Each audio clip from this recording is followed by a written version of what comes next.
Okay, we have no afternoon movie, so we'll get to business in a second. If everybody will just find their seats, please. I've been advised by Mark Hamburg to make sure I make clear what I may not have made clear earlier. In terms of the figures we gave you about the first quarter, I think I said we had 16 billion of cash or cash equivalents, which is correct.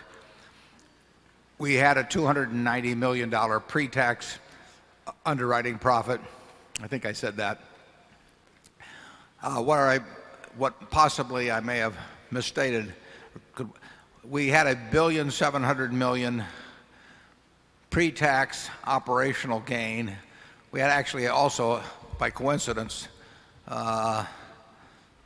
very close to $1.7 billion of after-tax accounting securities gains. But our operating gain, excluding security gains, was about $1.7 billion pre-tax. Let's start right at number one. Yes, my name is Oliver Grosser and I'm from Vienna, Austria. My question has two parts. Also the first part is, how do you get a few excellent investment ideas to be so successful? Do you read any special newspapers or industry magazines? Or do you visit the headquarters or any subsidiaries of companies? And which sources of information, like books, for example, Value Line, Standard & Poor's, Moody's, databases like Reuters, Bloomberg, DataStream, annual reports, internet, and so on, do you use to get the right impression of a company?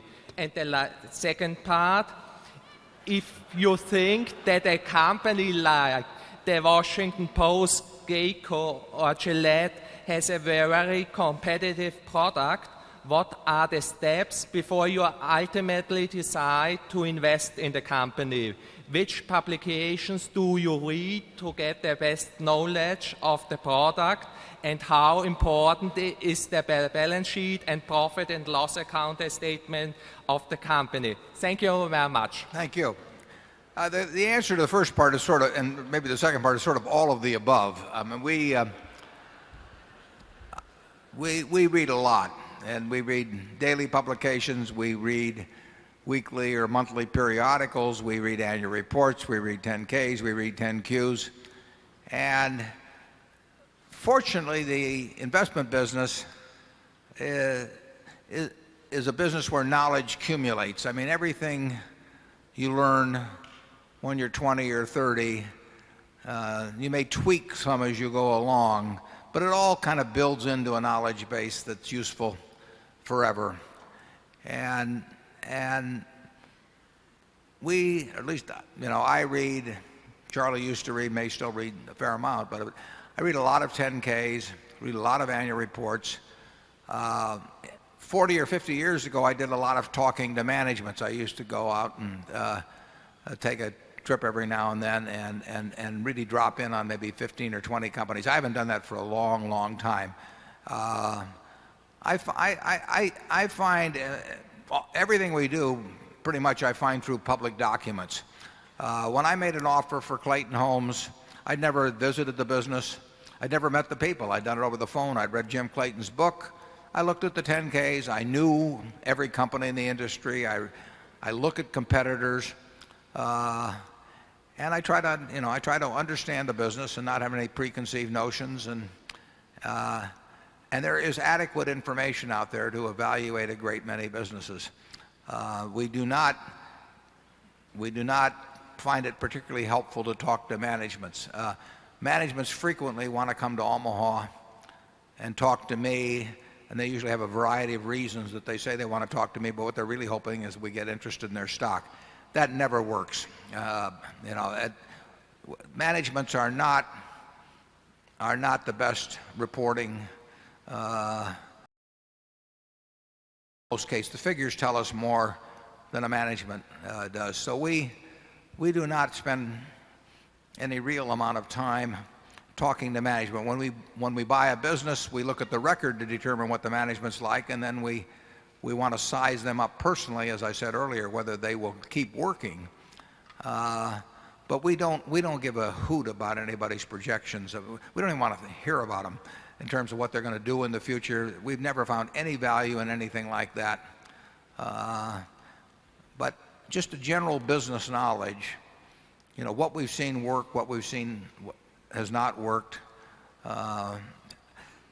There's a lot you absorb over time. Charlie?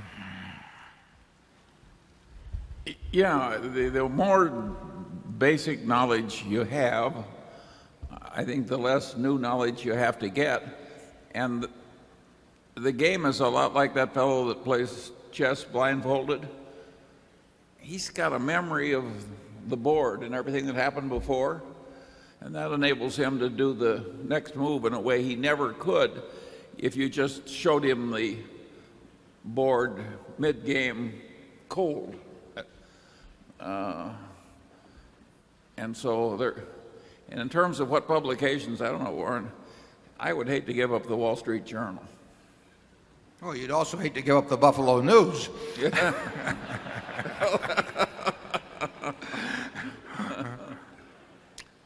But you could, well, you want to read lots of financial material as it comes along. And actually, the New York Times has a far better business section than they had 25 years ago. But you want to read Fortune. You want to read lots of annual reports. You really want to have a database in your mind so that you can tell what kind of a business you're looking at in general by looking at the figures. It's far overrated. We never look at any analyst reports. I mean, I don't think if I read one, it was because the funny papers weren't available.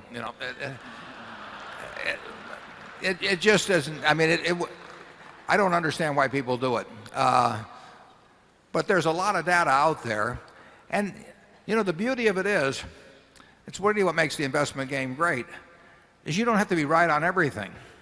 You don't have to be right on 20% of the companies in the world, or 10% of the companies in the world, or 5%. You only have to get one good idea every year or two.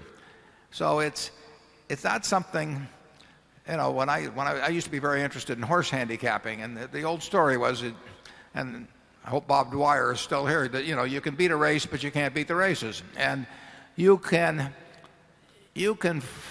come up with a very profitable decision on a single company. I would hate to be measured if somebody gave me all 500 stocks in the S&P and I had to make some prediction about how they would behave relative to the market over the next couple of years. I don't know how I would do, but maybe I can find one in there where I think I'm 9 in 10, 90% in being right. It's an enormous advantage in stocks. You only have to be right on a very, very few things in your lifetime, as long as you never make any big mistakes. What's interesting is that at least 90% of the professional investment management operations don't think the way we do at all. They just think if they hire enough people, they can be better at determining whether Pfizer or Merck is going to do better over the next 20 years, and they can do that stock by stock all through the 500 and have wide diversification, and at the end of 10 years they'll be way ahead of other people, and of course they won't. Very few people have this idea of searching for just a few opportunities.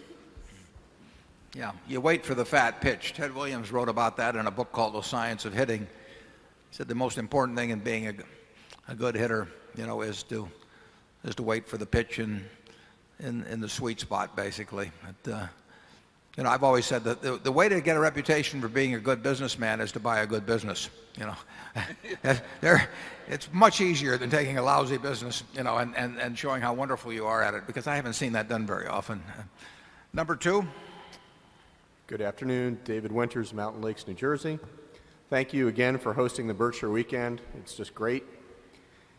Interest rates are the lowest they've been, and equity values in aggregate are still high. Berkshire has meaningful free cash flow, a short duration bond portfolio, and you're a buyer of low multiple, high quality private businesses and a few stocks, assuming that the stimulative economic policies to deal with the recession eventually cause interest rates to go up and maybe equity values to come down, Berkshire seems very well positioned to benefit. Would you comment? And also, are there any concerns on both of your parts about investors inadequately understanding the conglomerate structure of Berkshire and then therefore improperly pricing the shares?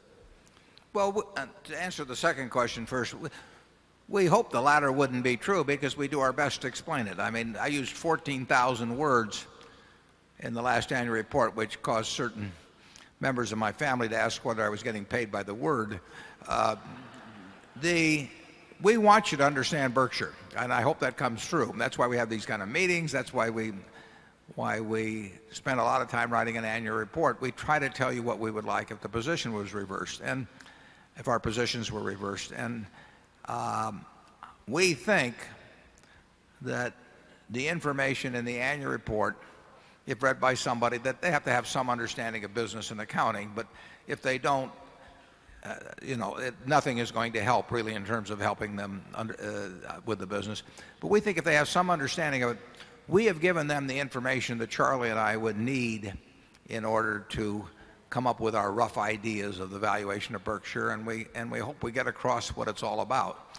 There are a lot of companies in Berkshire, but it's not important that you understand the nuances of every single one. Looking at what happens in aggregate in many cases will be sufficient. In terms of how we're positioned, we have $16 billion of cash, not because we want $16 billion of cash or because we expect interest rates to go up or because we expect equities to go down.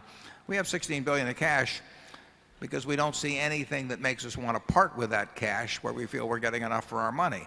But we would spend it Monday morning on the right sort of business, or even if we could find equities that we liked, or if we could find, like last year we found some junk bonds we liked. We're not finding them this year at all because prices have changed dramatically. So we're not really ever positioning ourselves. We're simply trying to do the smartest thing we can every day when we come to the office, and if there's nothing smart to do, cash is the default option. Charlie? In terms of future opportunities, the issue is it at all likely that there'll be an opportunity like 1973-4 or 1982 even, when equities generally are just mouth-watering? I think there's a very excellent chance that neither Warren or I will live to see either of those occasions again. If so, Berkshire's not going to have a lot of no-brainer opportunities. We're going to have to grind ahead the way we've been doing it recently, which is not all bad. It's not impossible, though, we'll get some mouth-watering opportunities. I mean, you just don't know in markets. It's unbelievable what markets do over time. And since you brought up interest rates, in Japan, the 10-year bond is selling to yield 5/8 of 1%. 5/8 of 1%. I don't think there's anybody in our annual meeting of 20 years ago, certainly including Charlie and myself, who would have dreamt that a 10-year bond of a country, running a significant deficit would be selling at 5/8 of 1%. I mean, would you say so, Charlie? Would I ever? But strange things happen. But if that could happen in Japan, something much less horrible for the investing class could happen in the United States. It's not unthinkable. I mean, we could be in for a considerable period when the average intelligent, diversified investor in common stocks using fancy paid advisors just doesn't do very well. But you can argue that if what we warned against and hope doesn't happen with derivatives should happen, it might create enormous opportunities for us in some arena. I mean, that we wouldn't be. It might very well turn out to be good for us if you get chaotic markets. You had a somewhat disorganized market in junk bonds last year because there were a lot of them created much faster than the funds available to absorb them were coming in. Now this year you have just the opposite situation. You have money pouring into the junk bond funds, $1 billion a week roughly, and that's changed the whole price situation. The world hasn't changed that much. It's just that the chaos has left the market for those instruments. Number 3. Yes. Hello, Paul Tomasic, Thornton, Illinois. Ben Graham and the model of value investing. I'd like to bring discussion back to that. And what's interesting and exceptional about you and Charlie and Ben Graham is the self-discipline, the incredible self-discipline. And if you look at the model and try to think how to present it, to teach others that self-discipline, I think you have to make a little tweak to it in 2 areas. And that's what I'd like you to comment on. 1, intrinsic value. It's always discussed that you calculate intrinsic value, but in practice, I think you find a number that is guaranteed 99% likely to be less than intrinsic value. Classic example was in 2000 when you said you'd buy shares back at 45,000. You weren't saying that Berkshire Hathaway's intrinsic value was 45,000. You were saying it was significantly more.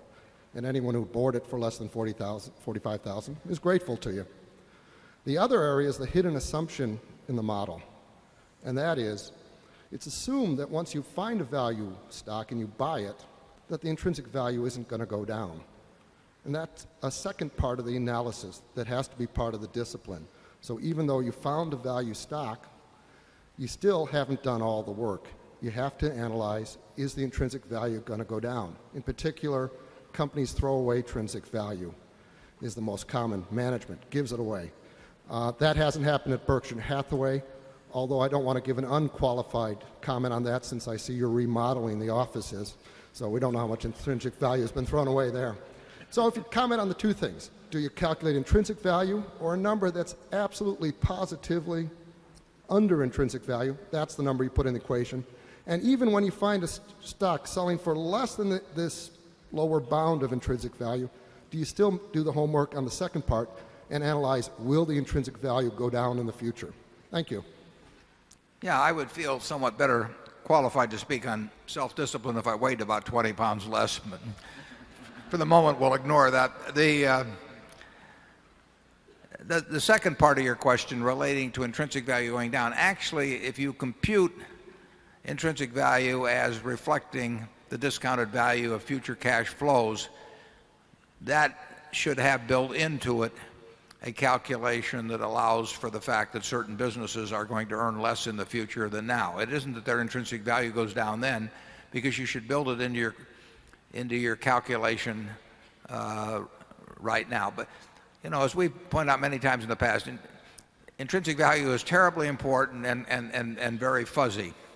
And we do our best to work with in the kind of businesses where we think that we have the highest probabilities, where our predictions are of a fairly highly probable nature.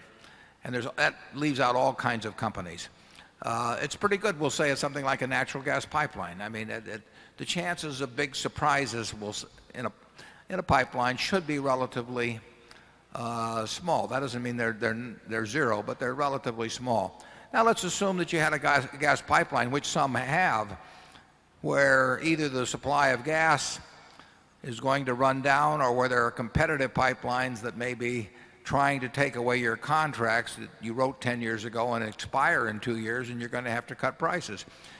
I would say that 2 years from now, when you have to cut prices, the intrinsic value hasn't gone down from today if you properly calculate it today and build in the fact that profit margins in the future will be lower than today. We looked at a pipeline recently where we think they are going to be vulnerable to competitive price pressures because of alternate ways of getting gas to market through other pipelines. And the calculation is entirely different. The calculation is different. The results are different in terms of that pipeline versus a pipeline that is the lowering gas from one market to another. and will remain the low-cost producer. But it isn't, if properly calculated, you build in the prediction of decline in future operating earnings. You don't wait till you get there to anticipate it. You know, Charlie's famous for saying that all he wants to know is where he's going to die, so he'll never go there. Well, that's part of predicting in business. I mean, I really have never seen an investment banker's book. I hope to see one someday, and I hope I can survive the shock when I do see it, where the earnings of the business being offered go down. Lots of businesses' earnings go down, and they're going to go down. And I get all this nonsense, you know, where they project it out for 10 years, and it always goes up. It just isn't the real world. And you have to analyze businesses. Some businesses are going to be subjected to enormous competitive pressures that aren't extant today. And we made that mistake, for example, at Dexter Shoe. I mean, we bought a business that was earning $40 million or so pre-tax, and we assumed that the future would be as good as the past. And we couldn't have been more, I couldn't have been more wrong. So that was a case of projecting into the future conditions which were not going to exist in the future, competitive conditions. That's part of, you know, that's part of business. And I will tell you that, you know, 20% of the Fortune 500, but I don't know which 20% are going to be earning, you know, significantly less money probably 5 years from now than they are today. And that's what the game is all about, figuring out what those future cash flows are likely to be. And when you feel you can't come up with reasonable estimates in that respect, you move on to the next one. Charlie? Yeah, we have this simple old-fashioned discipline which Warren likens to Ted Williams waiting for a fat pitch. I don't know about Warren, but if you said to me, Charlie, you can go into the business of managing money the way other people do, where you're measured against indexes and you've got consultants choosing consultants that are reviewing you to committees, I would just hate it. I would regard it as being put into shackles, and shackles where the very system was preventing me from delivering value. Warren, how would you feel about that? Yeah, we wouldn't. Sure. We wouldn't do it. We never did do it, as a matter of fact. And one of, you know, the initial, when we formed the partnership on May 5th, 1956, I passed out to the 7 limited partners something called the ground rules. And I said, here's what I can do and here's what I can't do. And here's some things I don't know whether I can do or not, maybe. It was fairly short. But the idea of setting out to do something that you know you can't do, that can't be, you know, that's got to lead to problems. I mean, if somebody tells me I have to high jump 7 feet, and we can even move that down to 4 feet now, you know, between now and sundown or I'll be shot, you know, I will go out and buy a bulletproof vest. Yeah, the general system for money management requires people to pretend that they can do something that they can't do, and to pretend to like it when they really don't. And I think that's a terrible way to spend your life, but it's very well paid. Number 4. Hi, I'm John Golub from Kansas City. I have a follow-up question on derivatives. After the press zeroed in on the comments in your annual letter, the head of Fannie Mae got up and said, well, Mr. Buffett's criticisms don't apply to Fannie because, number one, we have simple vanilla derivatives that are priced in the market. And secondly, we need derivatives to protect against interest rate risk. And I guess given what happened to the savings and loan industry back in the 80s, that seems reasonable. So my first question is, what is your rejoinder to Mr. Raines? And the second part of my question gets to your concern about the connection between derivatives and systemic risk, and that is, do Fannie and Freddie play a particularly prominent role in this concern? Thank you. Yeah, I have a lot of respect for Frank Raines. I think he's done a good job at Fannie Mae. I don't know the situation intimately.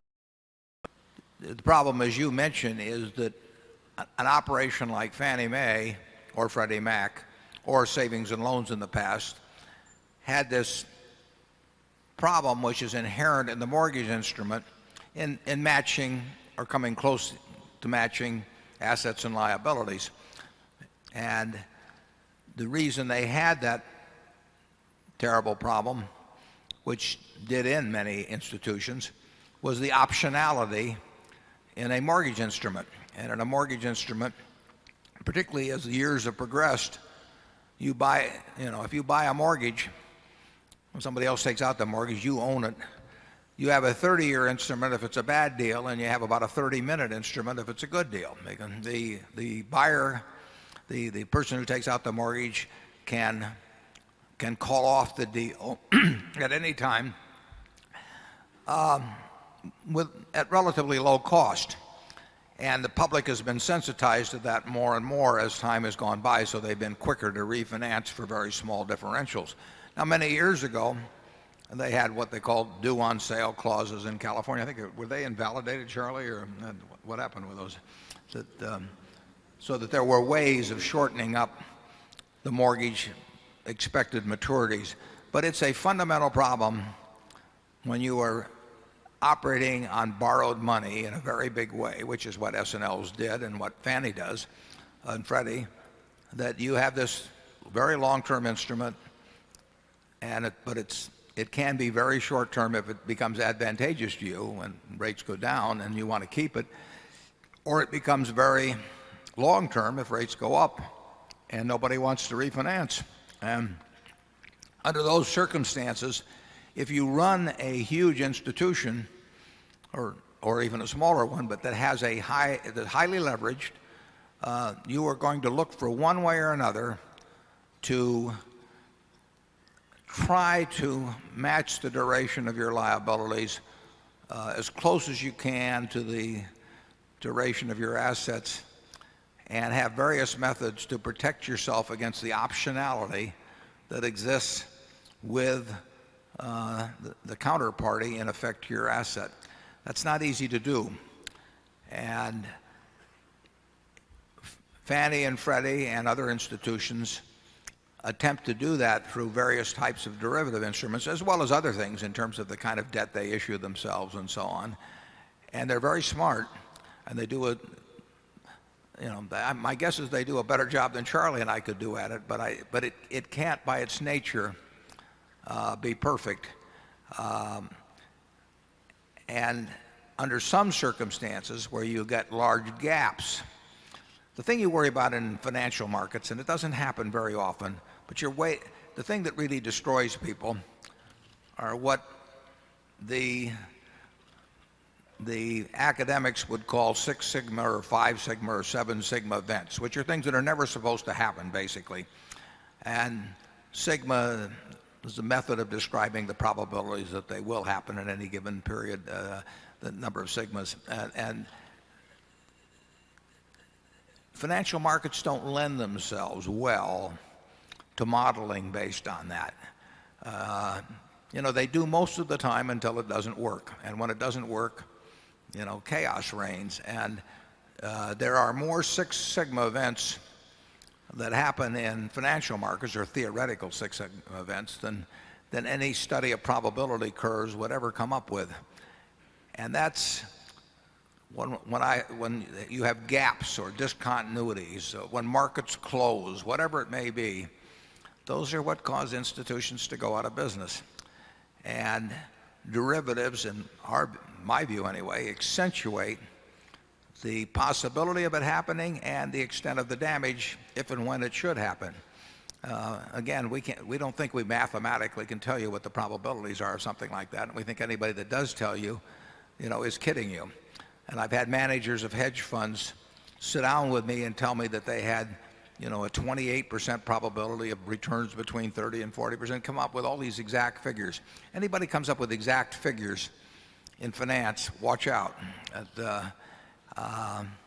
So I would say that if I were running Fannie or Freddie, I would be terribly conscious of what was happening in there, and I would understand this basic problem I have, which I can guarantee Raines understands extremely well, the optionality built into his assets, and I would try to come as close to matching that. And if I did it through derivative instruments or whatever, I would try to match.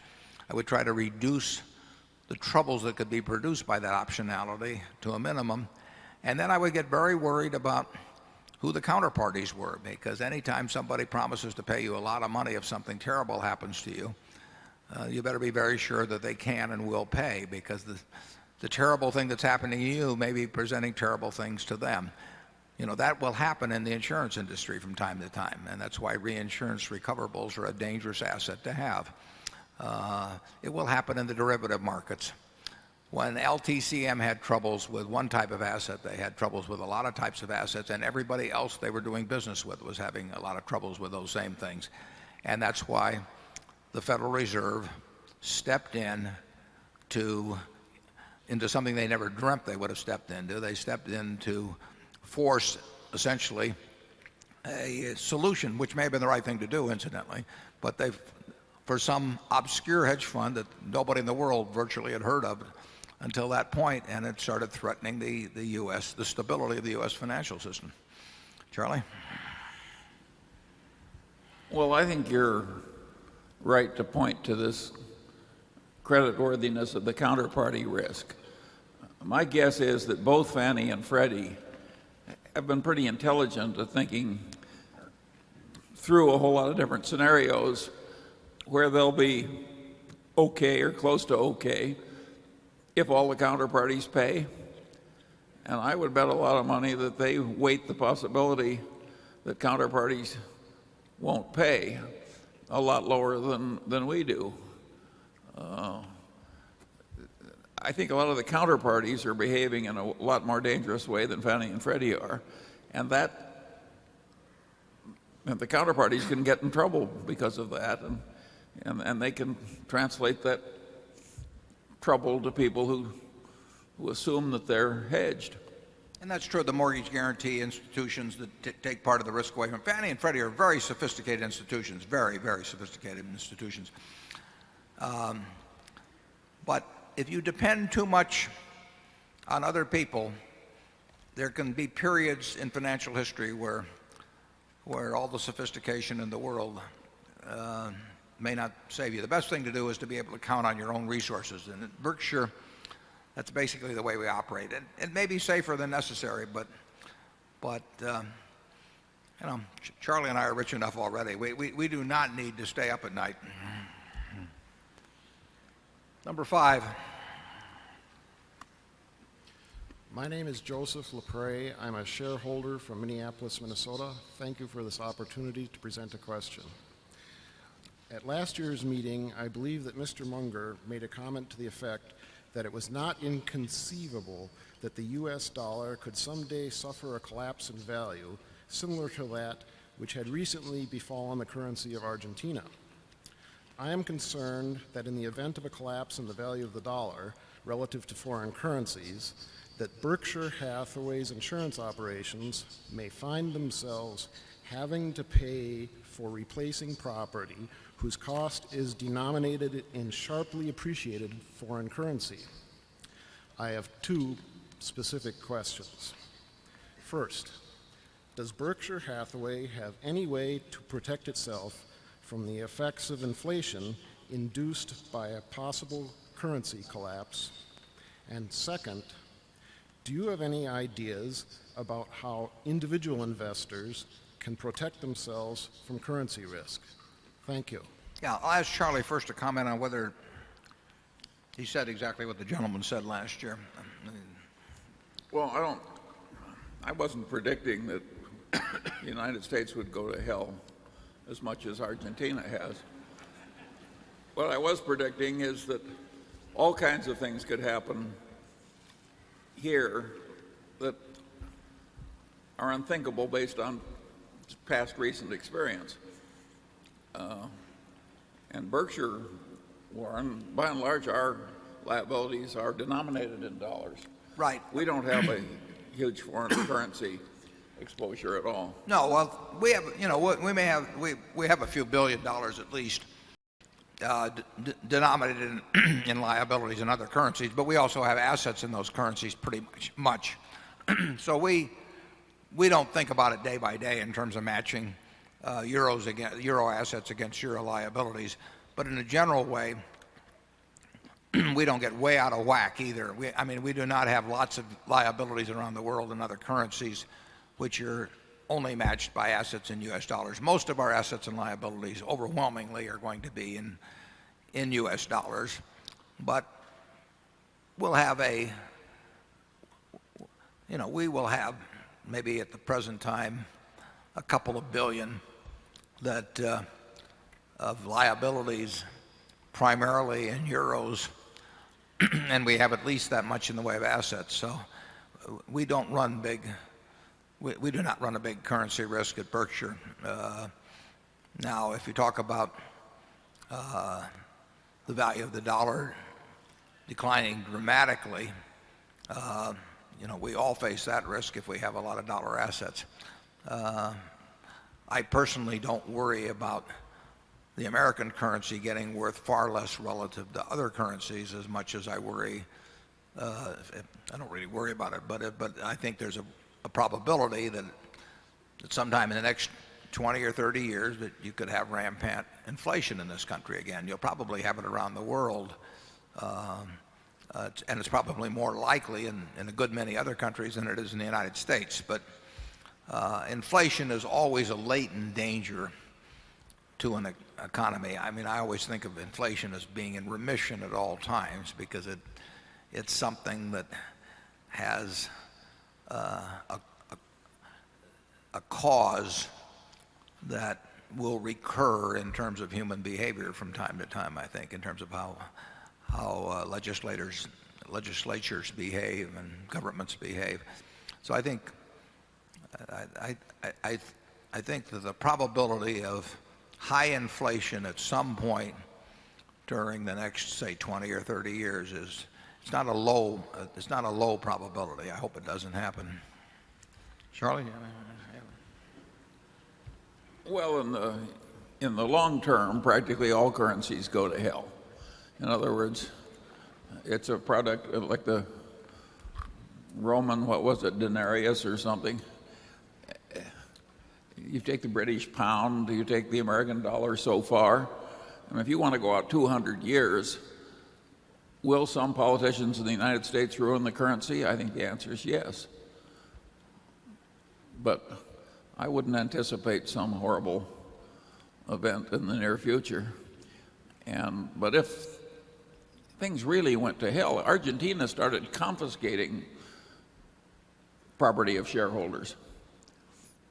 And if that starts happening and the government is doing it, we probably won't be able to protect you.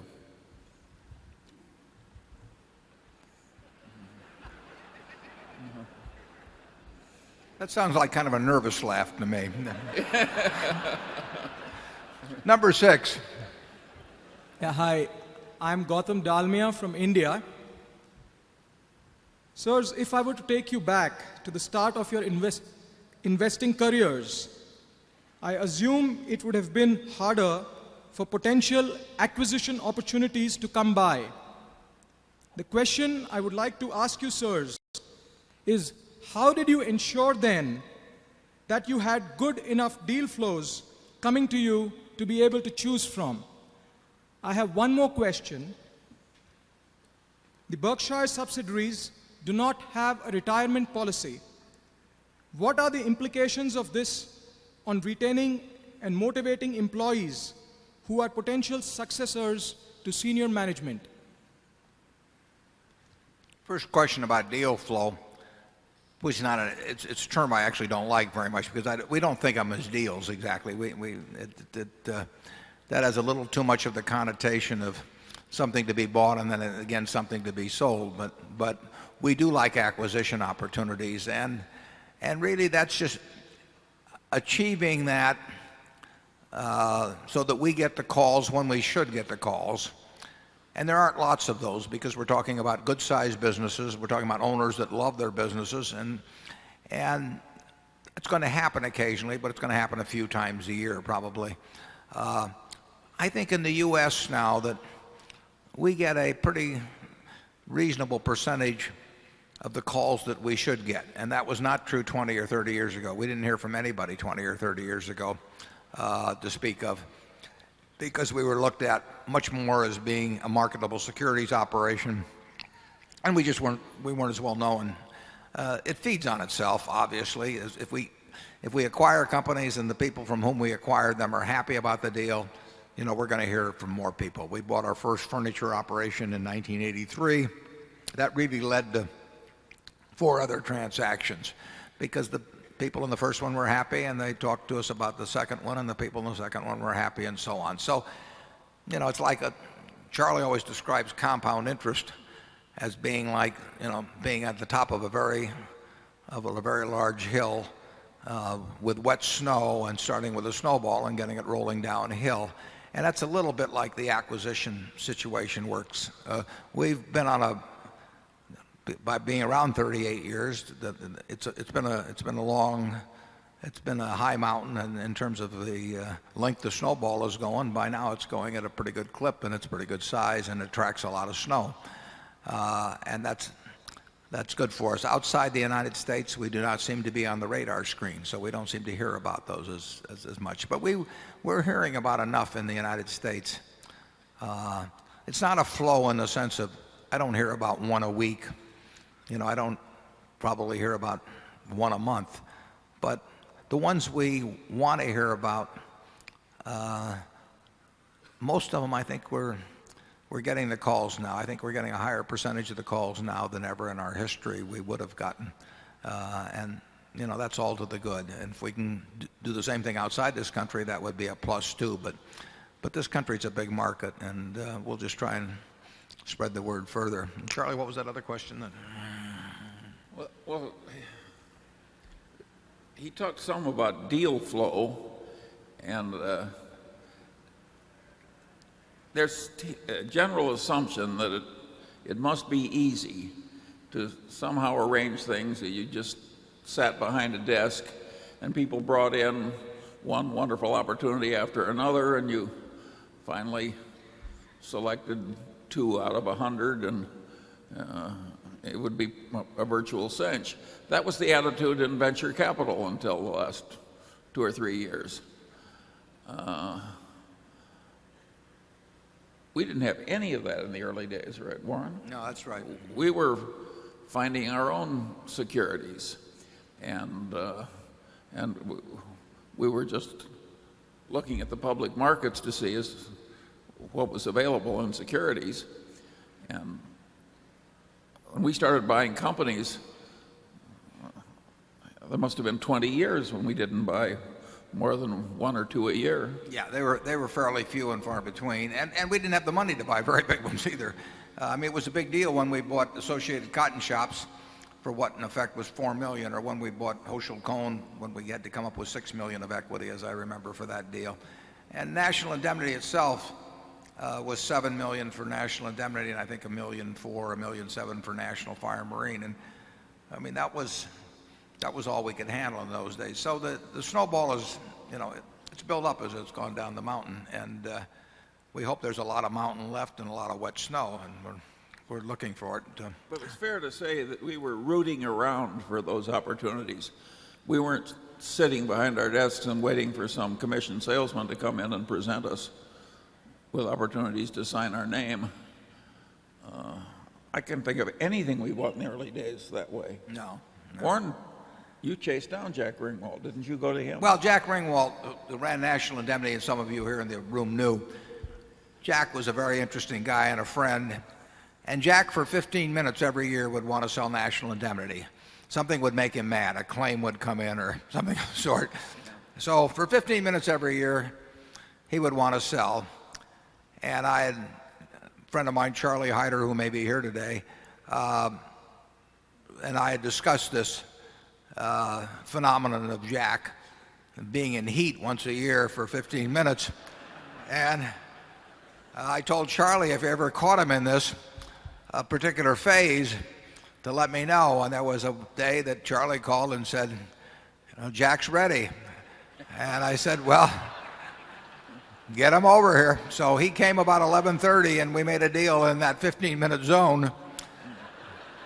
And this is absolutely true. It's a fascinating story because Jack, having made the deal, and we really did make it in 15 minutes, Jack, having made the deal, really didn't want to do it. But he wouldn't have backed out of a deal. But he said to me after we'd shaken hands, he said, well, he says, I suppose you'll want audited financial statements. And if I'd said yes, he would have said, well, that's too bad, then we can't have a deal. So I said, I wouldn't dream of looking at audited financial statements. They're the worst kind, you know. And then Jack said to me, he says, I suppose you'll want me to sell my agencies and to you as well. And I said, Jack, I wouldn't buy those agencies under any circumstances. If I'd said yes to that, that I wanted him to sell the agency. He said, well, I wouldn't be able to do it, Warren. We must have misunderstood each other. So we went through about 3 or 4 of those. And finally, Jack gave up and sold me the business. He was an honorable guy. I mean, because he really, I don't think, wanted to do it. But we met down at Charlie's office at 19th, I think, in Douglas. And Jack was about 10 minutes late picking up this $7 million for national indemnity. He was about 10 minutes late because he was looking for a parking meter with a few minutes left on it. And that's when I knew he was my kind of guy.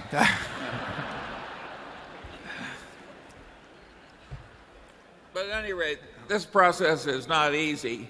And practically anything where you sit behind that desk and this wonderful deal flow is just coming by, you're in a very dangerous seat.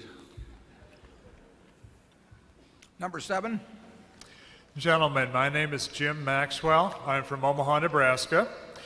You put your toe in the water, so to speak, with Level 3 when you gave a deal, or got involved in that deal with them. And I'm wondering if there's any area in the telecommunications industry that appeals to you now, or any specific company that appeals to you. Much more importantly, I want to ask about Global Crossing. They're in bankruptcy court right now. The U.S. military uses them for communications, data, telecommunications, or something like that. There are 2 companies that want to buy their assets out of the bankruptcy court. One is a Chinese company, one is a company from Singapore. The U.S. says, no way, Jose. They don't want China to get control of the assets of Global Crossing, mainly because of the military security. In the last week, the Chinese company has backed out. The Singapore company has come in and said, we will buy the 80% stake, and that is now available. But still, if that sale goes through, Global Crossing will not be in U.S. hands. Part of my concern is if these 2 companies were in a relationship that was friendly, they were willing to be together, I could see the possibility that the Singapore company would sell later its portion to the Chinese company. Have you ever considered, and if not, why not, buying the assets out of the bankruptcy court, which would be a fire sale? I think that would be good for Berkshire Hathaway. In addition, it would be good for the United States and for future generations. I would suggest that would be your civic duty, gentlemen. Well, I hope I don't get arrested for leaving without doing this. I frankly don't have the faintest idea how to evaluate telecommunications companies down the road. That doesn't mean I don't understand at all what they do. I probably understand a little bit of what they do. But in terms of figuring out the future economics in that business, what they're going to this player or that player is going to look like 5 or 10 years down the road, I simply don't know. I mean, and I think it looks like the people who thought they knew 3 or 4 years ago didn't know either, I might add. But that's another question. Charlie, what do you know about the telecommunications business? A little less than you do. He's in trouble. No, we don't have any idea. If you pull out a name, Bell South, right? I have no idea how that all comes together 5 or 10 years from now. I mean, I know people are going to be chewing Wrigley's chewing gum or eating Hershey bars or Snickers bars 5 or 10 or 15 or 20 years from now. They're going to be using Gillette blades. They'll be drinking Coca-Cola. You know, and I have some idea what the profitability of each one of those will be over time and all of that. I don't have any idea how telecommunications shakes out. And I wouldn't believe anybody in the business that told me they knew, because, you know, what would they have been telling me 5 years ago? So it's just a game I don't understand. That doesn't bother. There's all kinds of things I don't understand. I don't know what cocoa beans are going to do next year. You know, I mean, it'd be a lot easier if I did. I could just make all my money on cocoa beans and be much simpler than trying to run a whole bunch of businesses at a Berkshire. But I don't worry about what I don't know. I worry about being sure about what I do know. And telecommunications doesn't fall within that group. Mostly, Berkshire in its history has bought common stocks that practically couldn't fail. But occasionally, Berkshire just makes an intelligent gamble where there's plenty of chance of failure, but there's enough chance of success. So the gamble is worth taking. And I think it's fair to say that telecommunications falls in that so far. Yeah, we might buy some junk bonds in that business. In fact, we have in several areas. But as I put in the annual report, we expect losses in junk bonds. We expect overall the probabilities are that we'll have a decent result, maybe better than decent. But we do expect losses because we are dealing with institutions that have demonstrated that they don't have large margins of safety in their operations. Sometimes, not at all in level 3, but sometimes we're dealing with managements that are quite suspect. And I would say that in the history of Global Crossing, you had that, although that doesn't attach itself to the assets now. But very often in the field, when people get highly leveraged, sometimes they get tempted to do things that they wouldn't be tempted to do otherwise. And that's happened in the junk bond field, obviously, and always will happen. But that's the reason we expect to have significant losses. And actually, they haven't been that significant. We've had losses. But we haven't seen our biggest loss yet, believe me, in junk bonds. But we'll make a lot of money out of some of them too. It's a different field. It's like being an insurer of substandard risk. You'll have more accidents, but you can charge a premium that makes it work out. But in general, when we buy businesses, we want to buy superior risks. We don't want to buy 100 businesses for operation by ourselves with the idea that 15 of them are going to be train wrecks and that the other 85 will take care of it. That's not our approach to building Berkshire. Charlie, got any more? No. Number 8. Yes, my name is Pete Banner from Boulder, Colorado. First of all, Mr. Buffett and Mr. Munger, most of us consider you fellas our heroes, and thank you for that. Well, thank you. Yes. On a lighter note versus the chaos. You can stay on the same note. It doesn't bother us. I wanted to ask, what prompted you, considering your general aversion to technology, what prompted you to invest $100 million in level 3 communications convertible bonds? And if I get a twofer, I'd like to know, do you still consider Coca-Cola, as you once described, as the inevitable? Yeah. The answer to the second one first. The Coca-Cola, I think, ever since I described it that way, in terms of I talked about in terms of the probabilities that they would dominate the soft drink market and not lose market share in any way, that they would grow over time.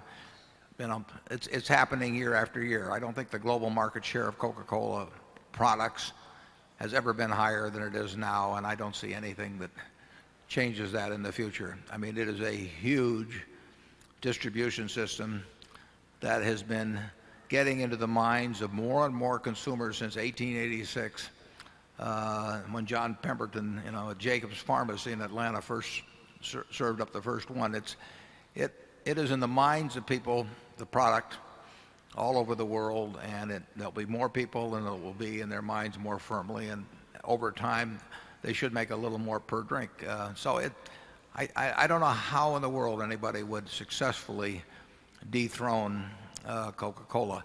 In terms of level 3, we like the people. We think they're smart people, and they owed too much money, and they recognized it, and they've done some very intelligent things in the way of attacking that problem.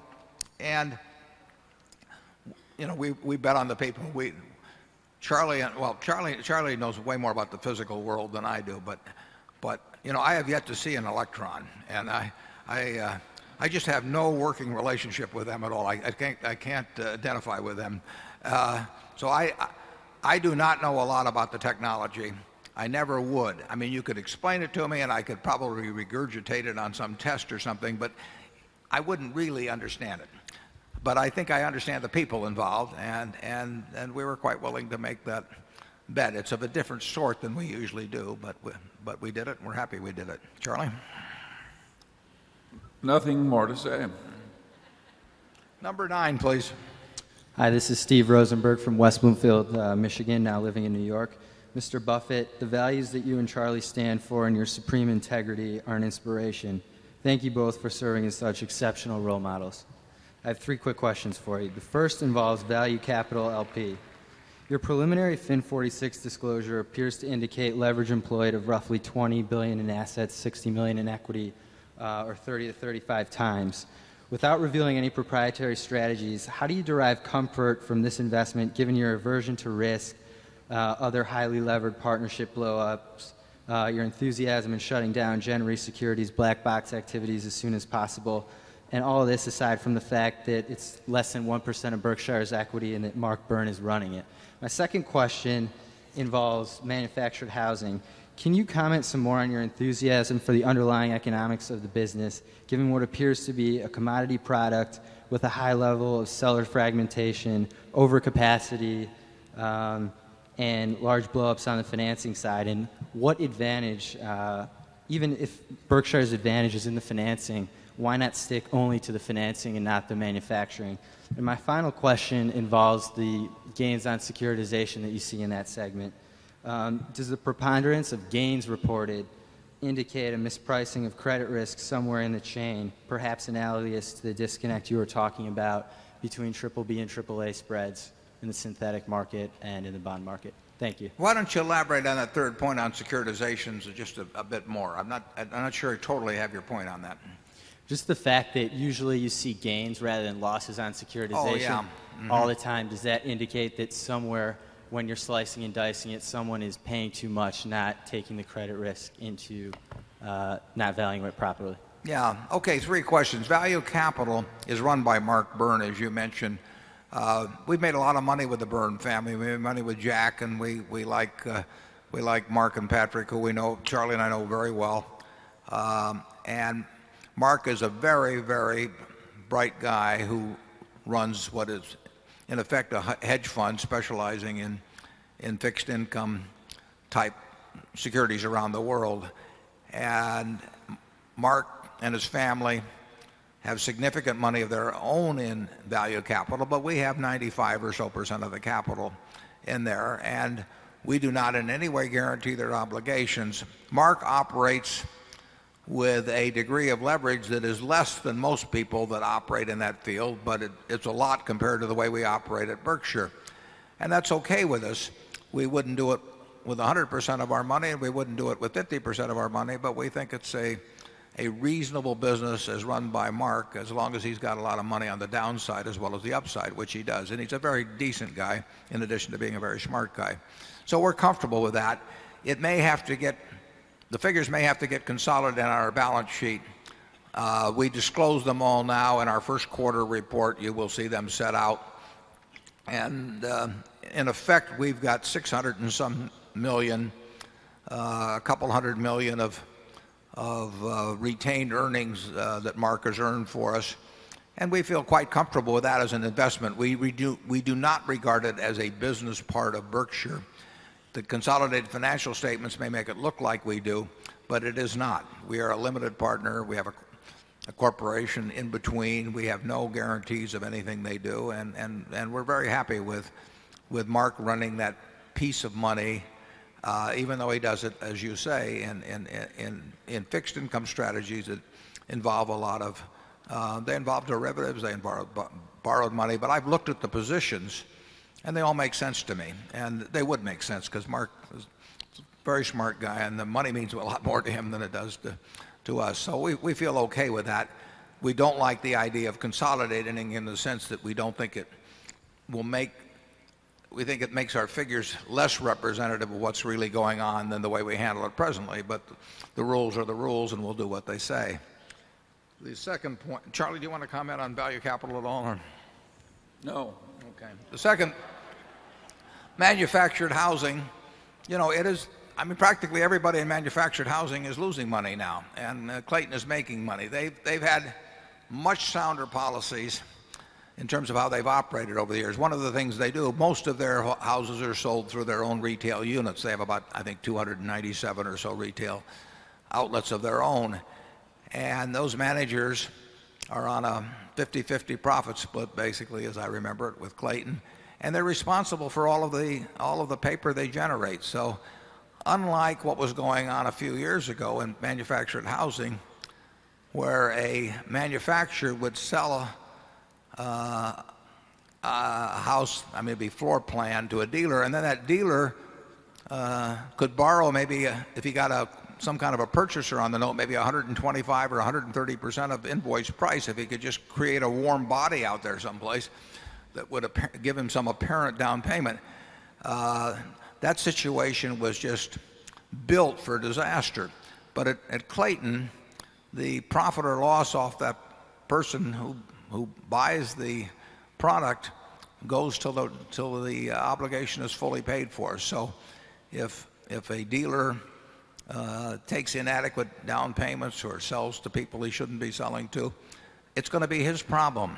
And he's going to get the repo back. He's going to have to sell it himself. He's going to get the loss on the paper charged to him. And that produces an entirely different kind of behavior at the retail level than occurred with many of the other manufactured housing manufacturers. But it's not an easy business. Clayton does it the right way. And in fact, if you read Jim Clayton's book, he tells in there about the time he bought his first home in Indiana, and he tells about a little of the funny business that went in terms of how the manufacturer behaved. And he describes some of the systems that people use to game the financing. And those activities are coming home to roost in a huge way for both the manufactured housing companies and for the people that finance the retail paper.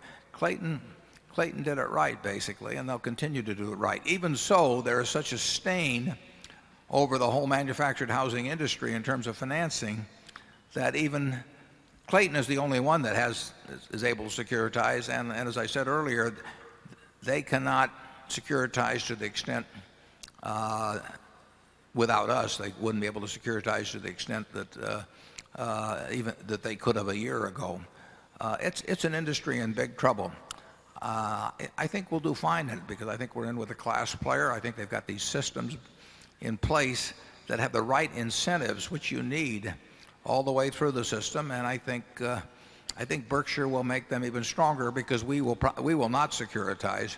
We'll keep it for the portfolio. The gains on securitization, the point you made is essentially correct, that when you see a company with lots of gains on securitization, you ought to get a little suspicious. I don't want to get into more detail than that because it's an accounting question. Charlie?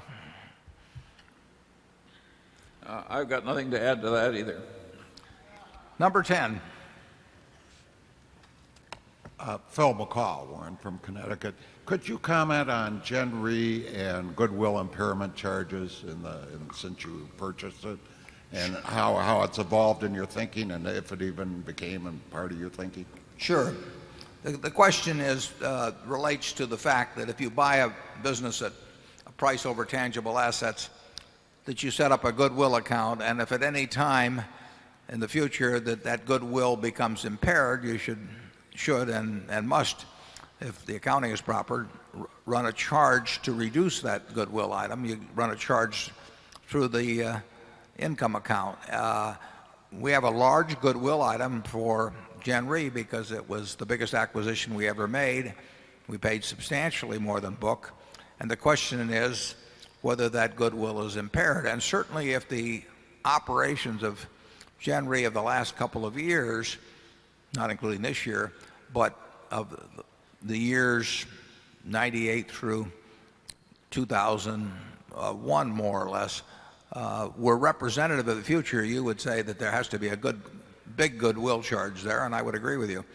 I think that as Gen Re is operating now and had the capacity to operate, and it's being realized now, thanks to a couple of great managers we've got there, I think that I personally think that Gen Re is worth more now today than at the time we bought it, and I think its float has increased substantially, and I think that you will see the float turn out to be cost-free over time. One thing I should have mentioned actually is, and I looked at a draft of our 10Q. I think we should put this in there. Gen Re up until this year was discounting workers' comp reserves at 4.5%, which was not conservative. That we inherited that situation, but we have changed that to discounting comp reserves going forward at 1%. So the accounting is more conservative going forward now, 2003, by a fair margin than it was in prior years and in a method we inherited. So that the figures you see would be somewhat better if we had continued the old discounting at 4.5 rather than go with the new discount rate. And in the draft I saw the 10Q, that wasn't in there. I think we should get that in there, Mark, while I think of this. Charlie? Yeah, that accounting issue is of a type that is very common within Berkshire. We are so horrified by the terrible business decisions we see made all around us by people who are relying on over-optimistic accounting that we tend to almost reach for opportunities to make our accounting very conservative, way more than other people. We think it protects our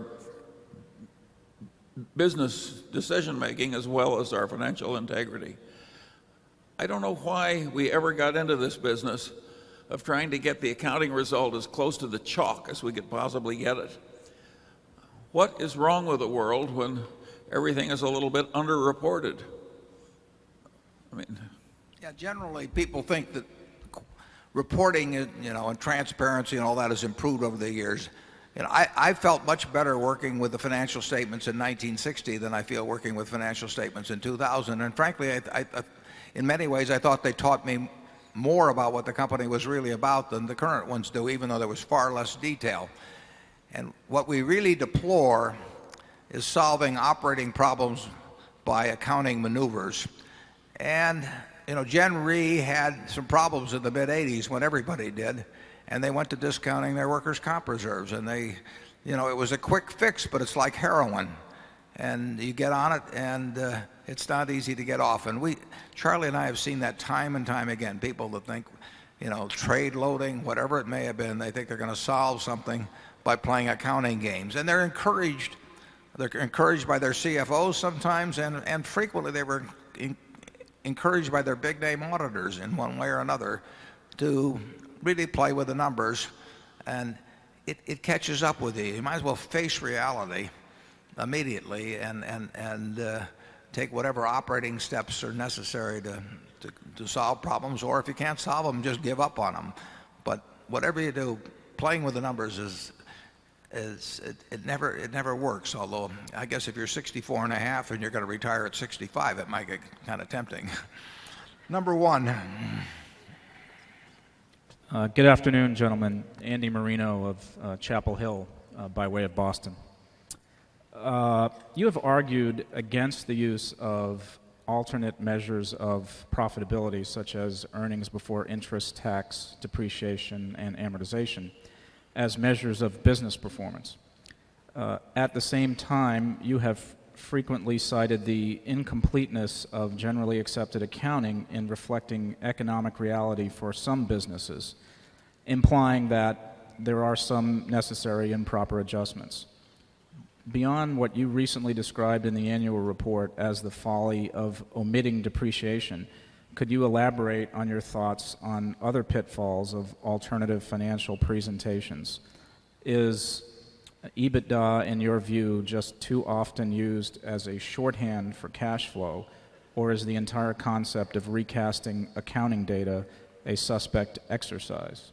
And which revisions might be appropriate, if any, and what might be viewed as red flags? And does it matter to you who is making those adjustments, analysts, investors for their own purposes, or company managements in terms of how that information should be viewed? Yeah, we regularly told you for some years before the accounting change was made here a year or so ago, we told you you should not count goodwill amortization.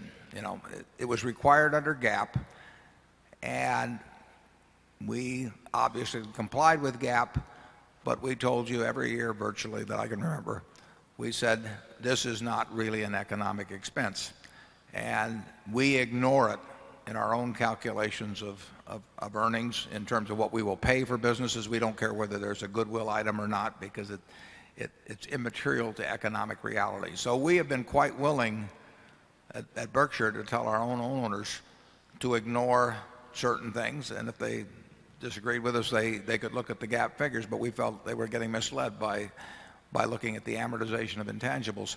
That doesn't mean we think all intangibles were good, but we did feel that was an arbitrary and a decision that didn't make any sense at all.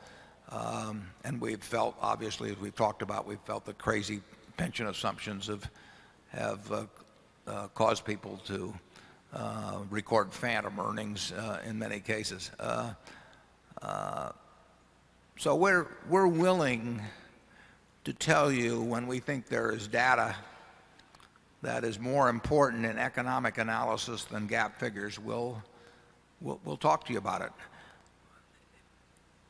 Not thinking of depreciation as an expense, though, strikes us as absolutely crazy. I can think of very few businesses. I can think of a couple, but I think of very few businesses where depreciation is not a real expense.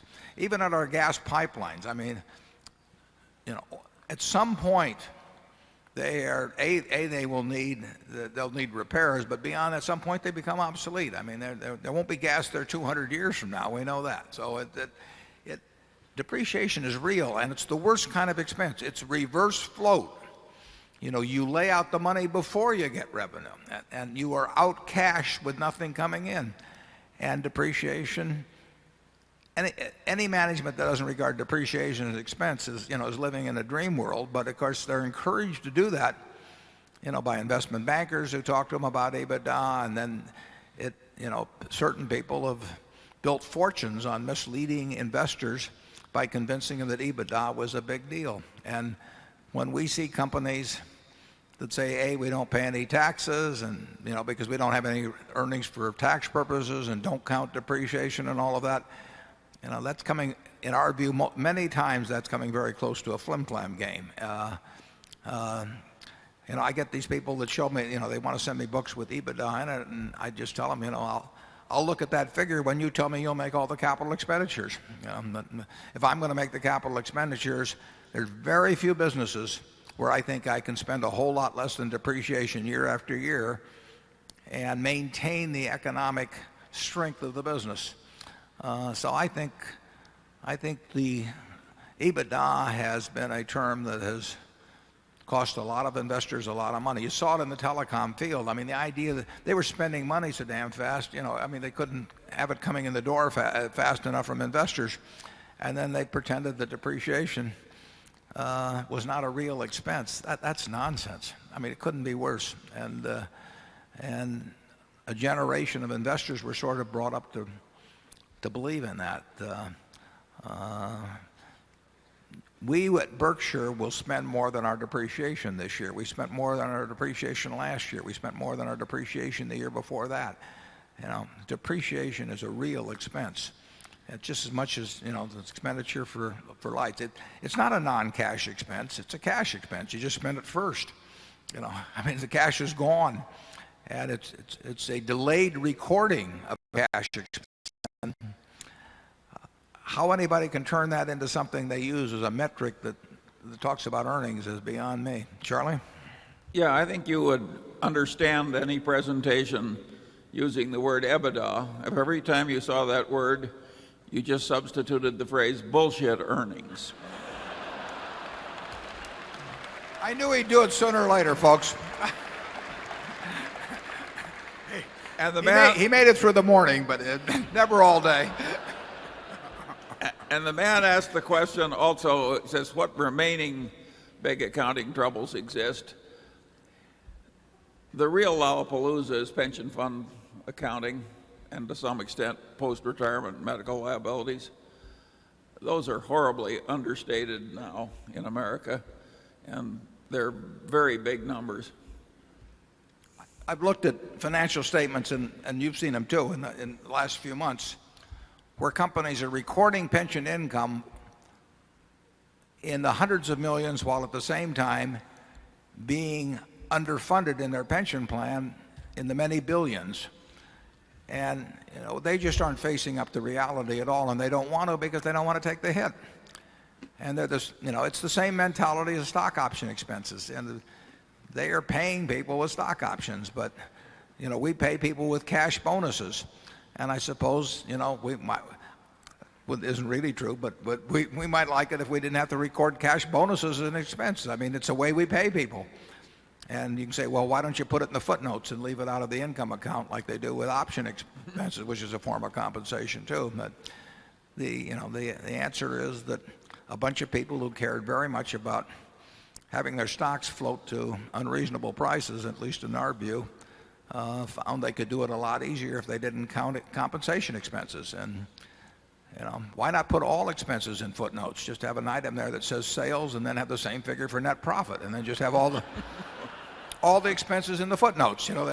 And people with a straight face, say, well, it's in the footnotes, so therefore everybody knows about it, and we don't have to count it, put it in the income account.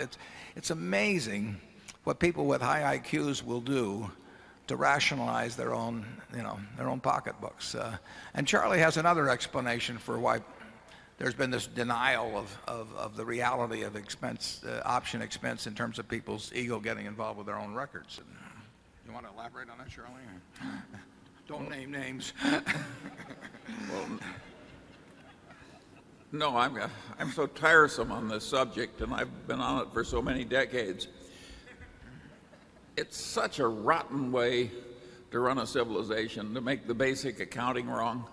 It is very much like making the engineering wrong when you're building a bridge. And when I see reputable people making these perfectly ridiculous arguments to the effect that it's unthinkable that options be expense. Or it's too difficult to value. Well, because it's too difficult to value, or God knows what reason.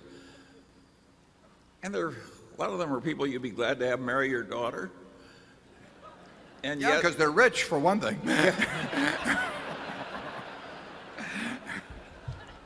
Yet the truth of the matter is they're somewhere between crazy and crooked.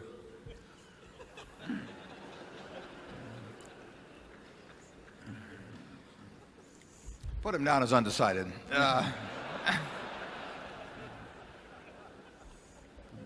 It's really astounding. The interesting thing is, of course, now is that the 4 auditing firms left, what they call the final 4 now in the auditing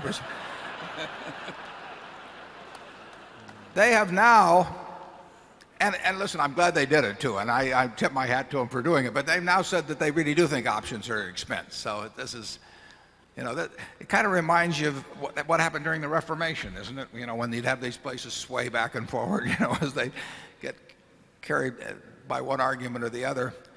In fact, I think there was that famous vicar of Bray who would swing from Catholicism to Luther back and forth as this little town went back and forth in Germany. And finally the townspeople gathered and they said the vicar, they said it's understandable that we're confused by all that's going on in theology and we really don't know much about it, and so we swing back and forth. But they said we find it a little disgusting that you, a man of the cloth, would also keep swaying back and forth. And they said, have you no principle?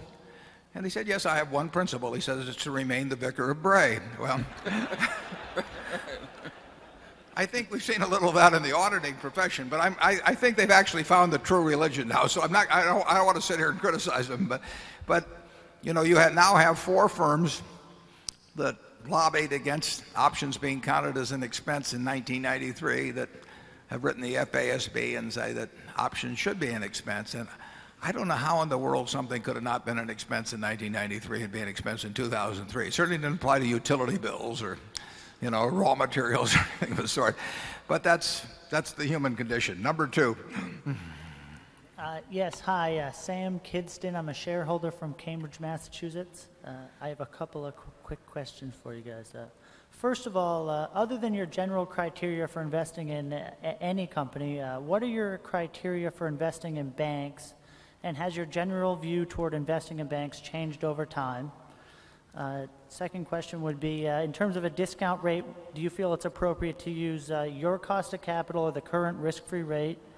And then in the past, you've mentioned that you do some sort of pseudo bond arbitrage, and would you please specify what types of trades you do in this area? Oh, you'd like our buys and sells for Monday morning? We're not going to talk about specific strategies that you know, we obviously think they're profitable or we wouldn't be doing them, and we think other people might copy them if we talked about them. So and we have pointed out, incidentally, and we will continue to point it out, that there's not a long life to these bond strategies necessarily. That doesn't mean we might not re-employ them when circumstances called for it later on, but they're not like earning money out of See's candy or, you know, out of Fruit of the Loom or something. They're opportunistic situations that we're pretty well positioned to engage in at certain times.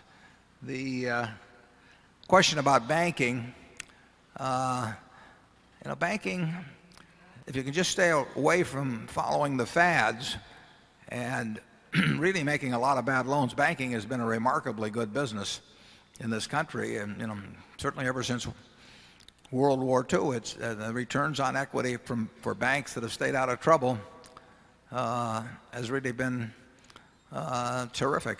And there are certain banks, I should say, in this country that are quite large that are earning, you know, maybe 20% on tangible equity. And when you think you're dealing in a commodity like money, that's fairly surprising to me. So I would say that I guess I've been surprised by the degree to which margins in banking have not been competed away in something as fundamental as money. How about you, Charlie?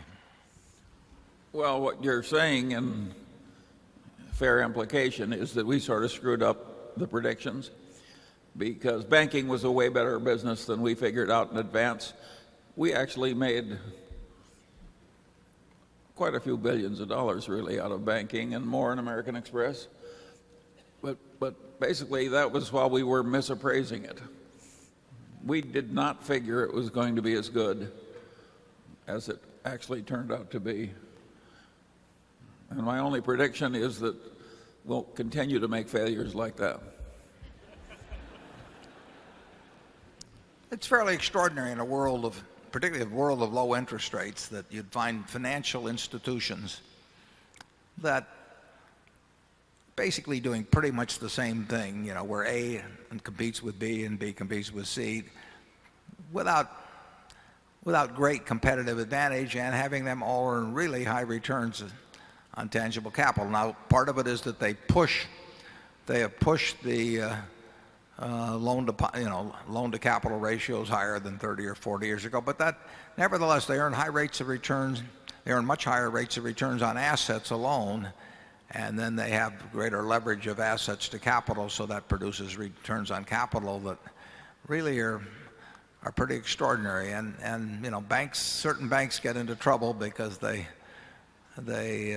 make big mistakes in lending. But it's not required of you in that business to get into trouble. I mean, if you keep your head about you, it can be a pretty good business. The question about a discount rate, when you talk about our cost of capital, that's worth bringing up, because Charlie and I don't have the faintest idea what our cost of capital is at Berkshire, and we think the whole concept is a little crazy, frankly. But it's something that's taught in the business schools, and you have to be able to answer the questions or you don't get out of business school. But we have a very simple arrangement in terms of what we do with money, and we look for the most intelligent thing we can find to do if we've got money around, or if we don't buy and sell businesses this way, but in terms of securities, we would if we find something that's at 50% of value and we own something else at 90% of value, we might very well move from one to another. We will do the most intelligent thing we can with the capital we have, and so we measure alternatives against each other, and we measure alternatives against dividends, and we measure alternatives against repurchase of shares. But I have never seen a cost of capital calculation that made sense to me. How about you, Charlie? Never. And this is a very interesting thing that's happened. If you take the most powerful freshman text in economics, which is by Mankiw of Harvard, and he says on practically the first page that intelligent people make their decisions based on opportunity cost. In other words, it's your alternatives that are competing for the use of your time or money that matter in judging whether you take action or not. And of course, those vary greatly from time to time and from company to company. And we tend to make all of our financial decisions based on our opportunity cost, just as like they teach in freshman economics.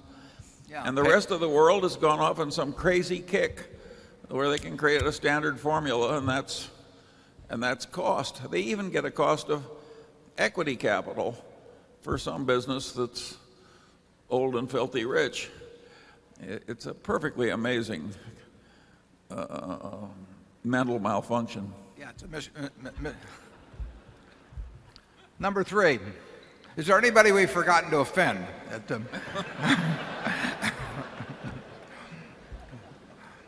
Hi, my name is Karen Kalish. I'm from St. Louis, and I think I'm the first woman to ask a question today. We're all for that. My late uncle, Bill Shield at Robert W. Baird, first bought Berkshire for our family when it was $337. And I'm very grateful to you two because I've been able to start a foundation in St. Louis and give money away, and I give it to reading and literacy programs. But I'm very curious about the Buffett-Munger philosophy and practice of philanthropy. And my second question has to do with China. You made an acquisition recently, PetroChina, and I'm curious what you think about China. Well, the second question, we have about 5 equity investments in companies that are domiciled and that operate primarily or entirely outside the United States. We don't list all our investments. We listed, I believe, last year all those above $500 million. And we have never had, I think maybe since Guinness some years back, I don't think we've ever had one hit the threshold of reporting in the Berkshire report, although we've owned some. And the Hong Kong Stock Exchange has just recently changed their requirements so that you have to report 5% of the holding of any company listed on the Hong Kong Stock Exchange. And our PetroChina holdings actually are now, whatever it is, 13%, but they're only 13% of something called the H shares. The Chinese government owns 90% of the company. The H shares own 10%. They sold that to the public a few years back. So we own 13% of a very small percentage, and it's a kind of a fluke of reporting that we're required to report that particular holding. And like I say, we own 4 or so others in international securities. We don't make any great judgment about China. You probably know more about China than I do. We simply look at investments around the world, and we try to buy into things that we think offer the most value. And if they're in the United, we might prefer slightly that they be in the United States, and we might have strong preferences against, or strong biases against certain countries. We would regard in the United States as number one because we understand the game the best here. We understand the tax laws and all that sort of thing and the corporate cultures and so on. But we would regard a number of other countries as virtually equivalent to the U.S. And there's others that would be marked down some, and then we'd have a whole bunch we wouldn't go into under any circumstances because we just don't understand them well enough. But you know, we think we understand something like the oil business in China reasonably well, and at a price relative to what we think the future cash generation is, we would make a decision on something like that. But it's not a big deal. It became reportable because of this peculiarity of the law, where if you own a certain percentage of something that's only 10% of the whole pie, you still have to report it. The Chinese government is firmly in control of PetroChina. I mean, if we vote with the Chinese government, the two of us will control PetroChina. That's the question about philanthropy. Charlie, you want to swing at that one first?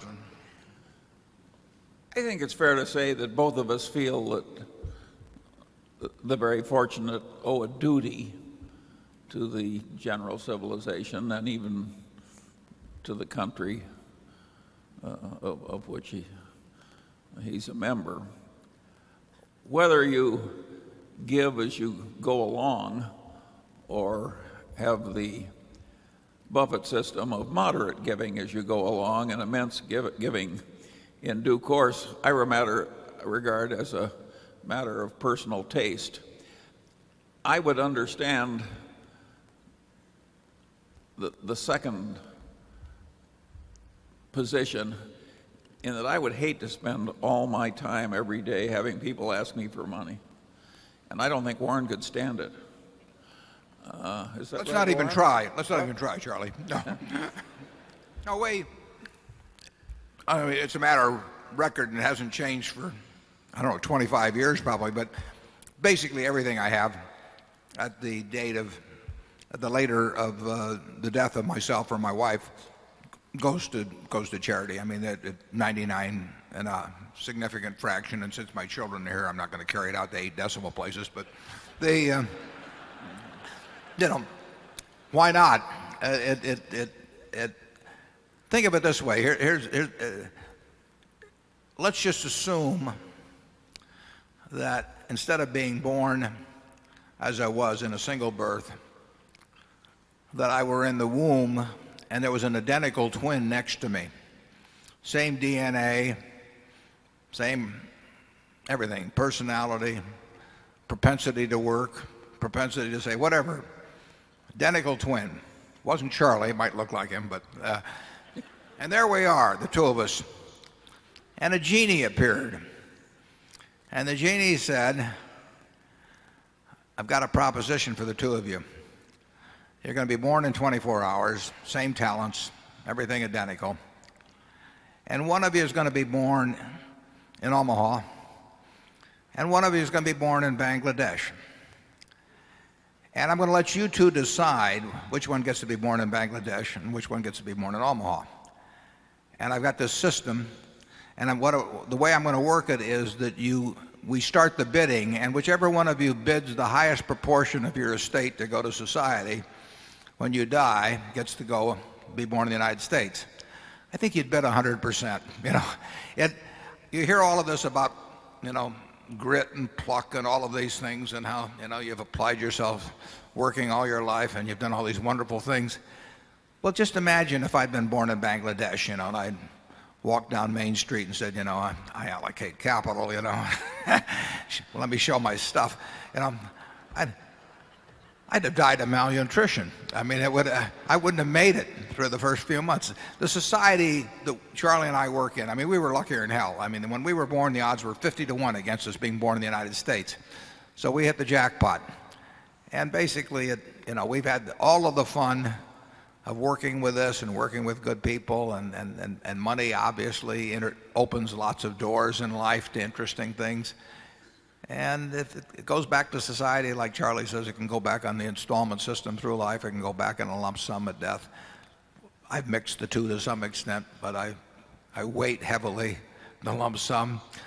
But, you know, that's where it belongs. I mean, there's no reason why little generations of little Buffetts now and the next one, you know, and 100 years from now should all be commanding the resources of society just because they came out of the right womb. You know, what sort of justice is that? So basically, it's going back to society.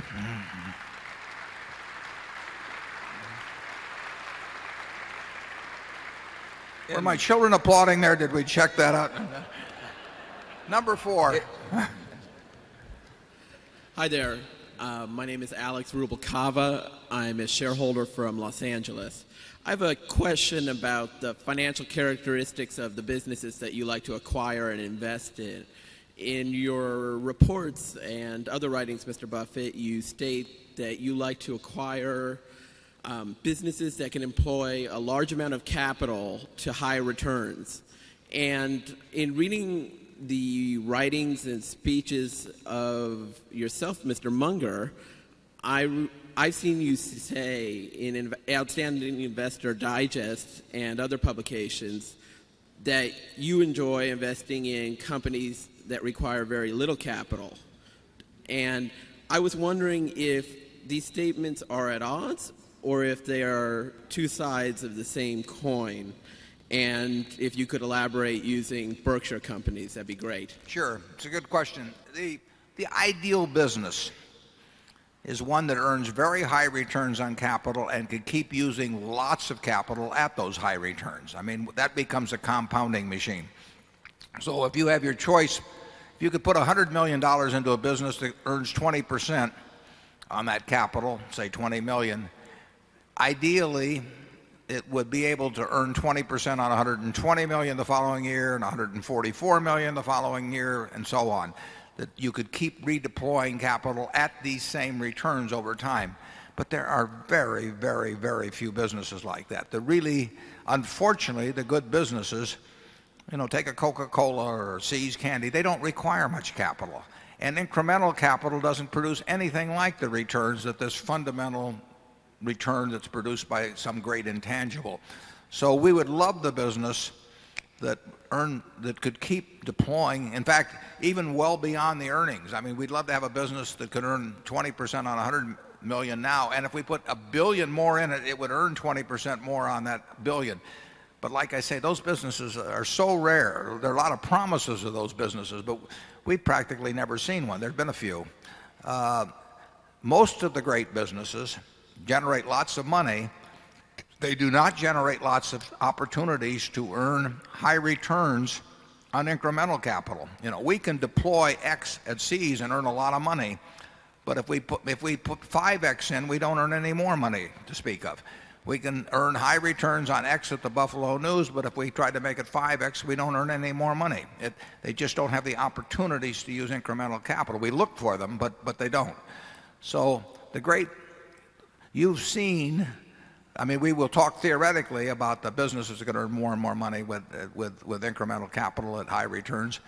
But what you've seen is that we've bought businesses largely that earn good returns on capital, but in many cases have limited opportunities to earn anything like the returns they earn on their basic business with incremental capital. Now, the one good thing about our structure at Berkshire is that we can take those businesses that earn good returns in their business but don't have the opportunity for returns of a similar magnitude on incremental money, and we can move that money around to buy more businesses.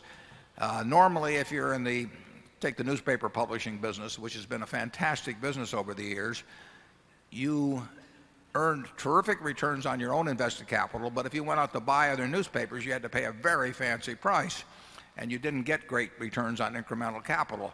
But the people in that business felt that the only thing they knew was newspaper publishing or media of one sort or another, so they felt that their options were limited. We can move money any place that it makes sense, and that's an advantage of our structure. Now, whether we do a good job of it or not is another question, but the structure is enormously advantageous in that respect. We can take the good business, the See's Candy. See's has produced probably $1 billion pre-tax for us since Charlie and I wouldn't have gone up 100,000, back in 1972. If we tried to employ that in the candy business, we'd have gotten terrible returns over time. We wouldn't have gotten anything to speak of. But because we moved it around, it enabled us to buy some other businesses over time, and that's an advantage of our structure. Charlie? Yeah, and if you take a business that is a good business but not a fabulous business, they tend to fall into two categories. One is the business where the whole reported profit just sits there in surplus cash at the end of the year, and you can take it out of the business, and the business will do just as well without it as it would if it stayed in the business. The second business is one that reports the 12% on capital, but there's never any cash. It reminds me of the used construction equipment business of my old friend John Anderson, and he used to say, in my business, every year you make a profit, and there it is, sitting in the yard. And there are an awful lot of businesses like that where just to keep going, to stay in place, there's never any cash. Now that business doesn't enable headquarters to drag out a lot of cash and invest it elsewhere. We hate that kind of a business. Don't you think that's a fair statement? Yeah, that's a fair statement. We like to be able to move cash around and have it find its best use. But that's our job, and sometimes we find good uses. It would be terrific if every one of our great businesses, and we've got a lot of great businesses, had ways to deploy additional capital at great rates. But we don't see it. And frankly, it doesn't happen. I mean, the Gillette has a great razor and blade business. I mean, fabulous. There's no way they can deploy the money they make in the razor and blade business to keep putting more money in that kind of business. It just doesn't take that kind of capital. They have to deploy some money, but it's peanuts compared to the profits. And the temptation then is to go out and buy other businesses. And of course, that's what Charlie and I do when we face that. But we don't think that overall the batting average of American industry in redeploying capital has been great. Nevertheless, it's what we try and do every day. In a sense, we sort of knock the very procedure that has gotten us to where we are. Is that a fair statement, Charlie? Absolutely, and that has always worried me. I don't like being an example of an activity where most people who try and follow it will get terrible results. And we try and avoid that by making these negative comments. We'd make negative comments anyway. Number 5, it's more fun. I'm Will Graves from Winter Park, Florida. I'm a graduate instructor with Webster University, and I'd like to address 2 questions to Mr. Buffett. I appreciate the accessibility of Mr. Buffett. He makes us feel so warm here. Can I call you Dad? Yeah. I've got one question regarding a national treasury situation and one considering a national treasure. Back in September 11, you appeared on 60 Minutes and performed a national service, taking your valuable time and giving up your private life for a few moments by speaking about the general stock market and how people should not be getting too excited and they shouldn't be worried about investing for the long term. And what I was wondering is if you would ever consider making another appearance on 60 Minutes at the time when whoever the president is at the time brings up the Social Security debate.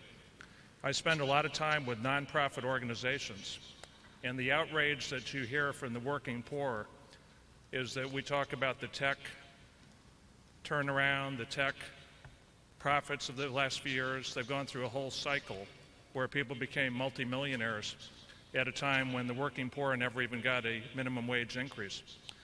And if you think of people like this who have a net worth of $1,000 or less, just as an example, and just imagine what it's like for them to be forced in the future to be horrible investors because the U.S. government forces them to have something called Social Security, which they can't get out of, and they get a lousy return. What I'm wondering is if you would consider, when we have a candidate, whoever it might be at the time, say that you don't want to put a small portion of Social Security into the long-term stock market because it's a risky proposition, if you would take your track record on 60 Minutes and say, I don't think so. That's the first question. And number two, while I'm asking you to volunteer for something, I found myself being thrust into something in the last 3 weeks. I went to Cypress Gardens the last day with about 20,000 people there, and a lady was handing out 15,000 flyers.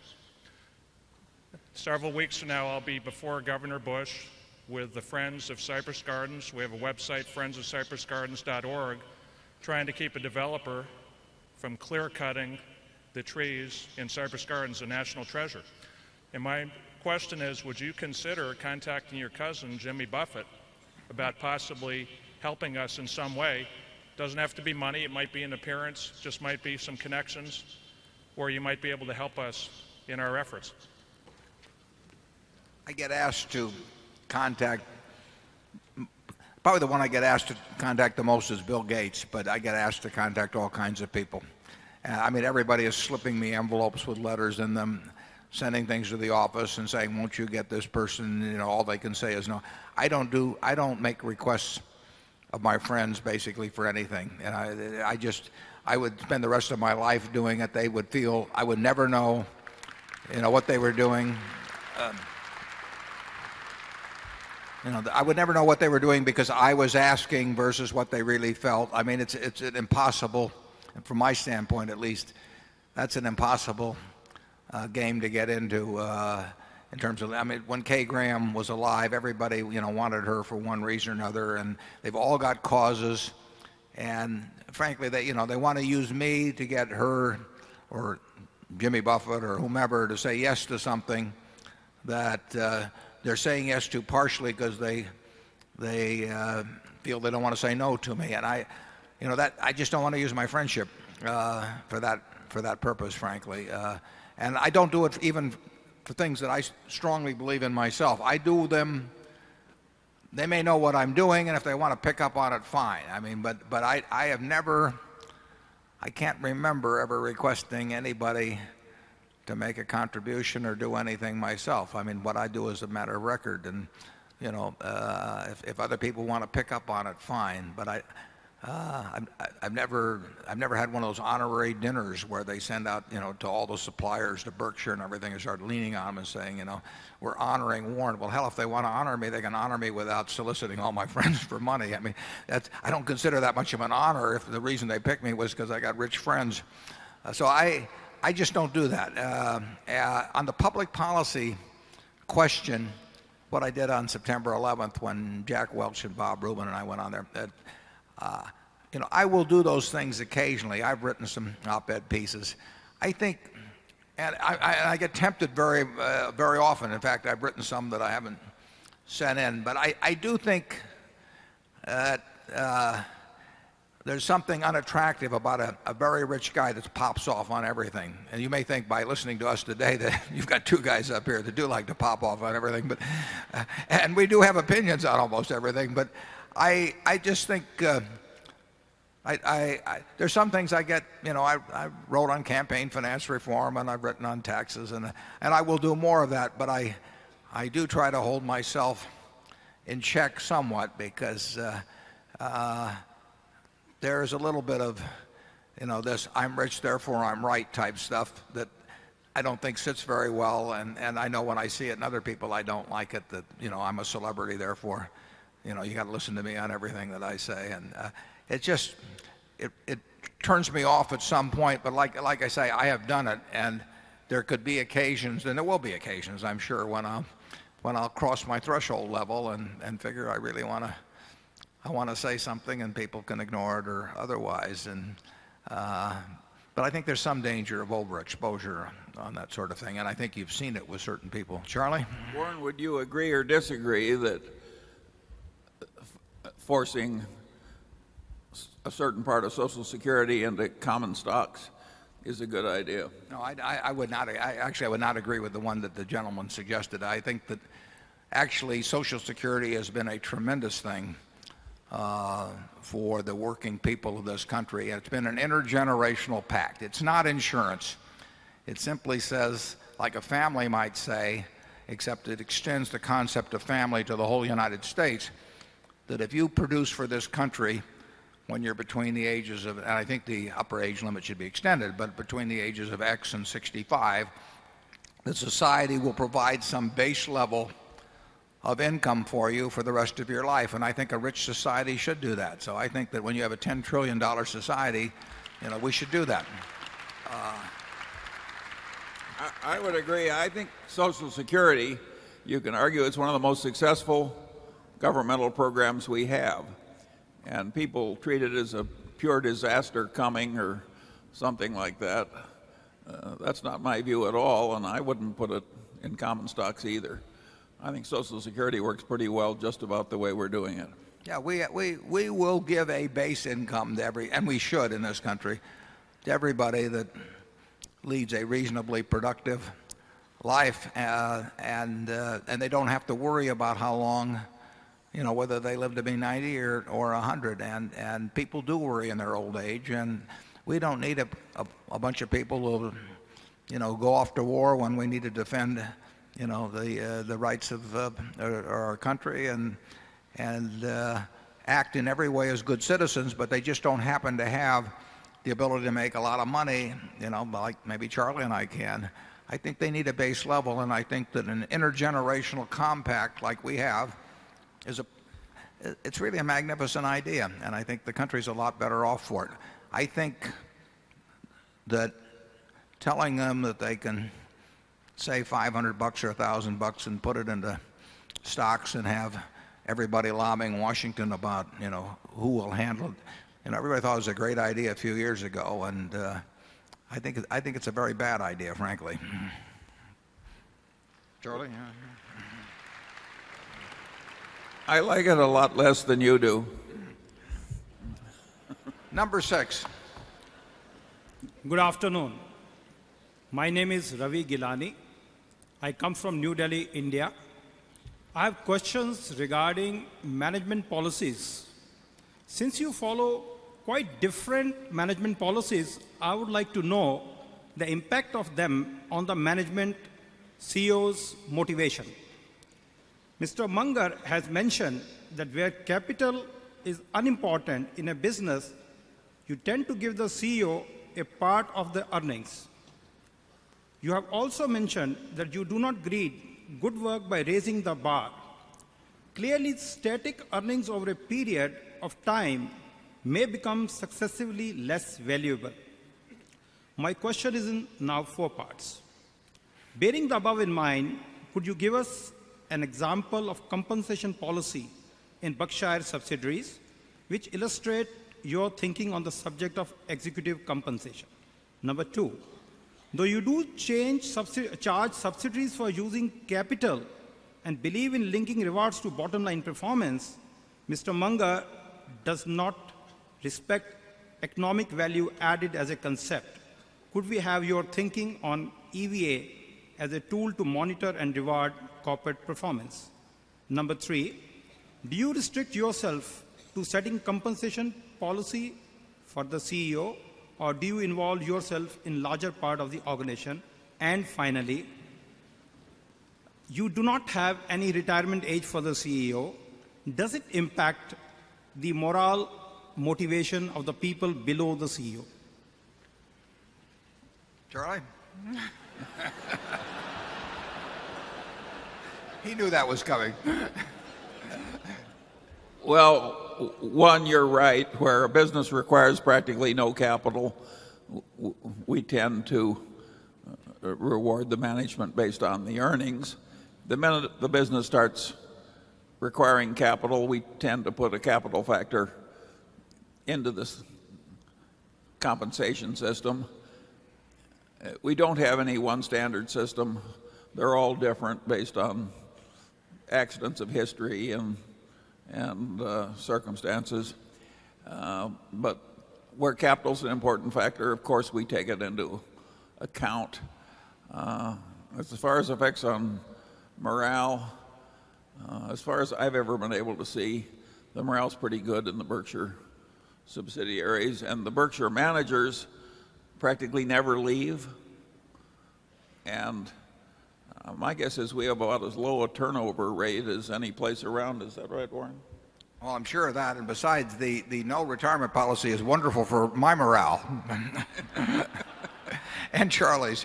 You also asked about EVA. We would not dream of using something like that, although I think actually a few of our subsidiaries may use it in some way. So the subsidiaries set their policies for the pay of the people below the CEO, and they have all kinds of systems because we have all kinds of businesses. And frankly, we've never had big problems with compensation because I think our arrangements are rational. When capital is an important part of the business, we stick a charge for capital in. If it's an unimportant part of the business, we don't stick it in. We don't believe in making things more complex than needed. So we don't try for all kinds of little refinements, which a compensation consultant would come in and tell you was needed because that's how he would justify a large bill. And he would also come in and tinker with it a little the following year and the following year and so on. We have very simple systems on comp. But some of our businesses are terrific businesses, and so we have very high standards of performance before people get performance bonuses. Some of our businesses are very tough businesses, and the threshold is much lower, but the managerial talent needed to reach that threshold is just as much as with the higher threshold in other businesses. Compensation is not rocket science. I mean, people will want you to think it is. And you read these proxy statements and it blows your mind what they get into. I mean, the proxy statements are thicker than the annual reports because they're talking about the compensation of people. And it is not that complicated. In 38 years, we have never had a CEO leave us to go to another business, except a few where we've made the decision ourselves, but very few.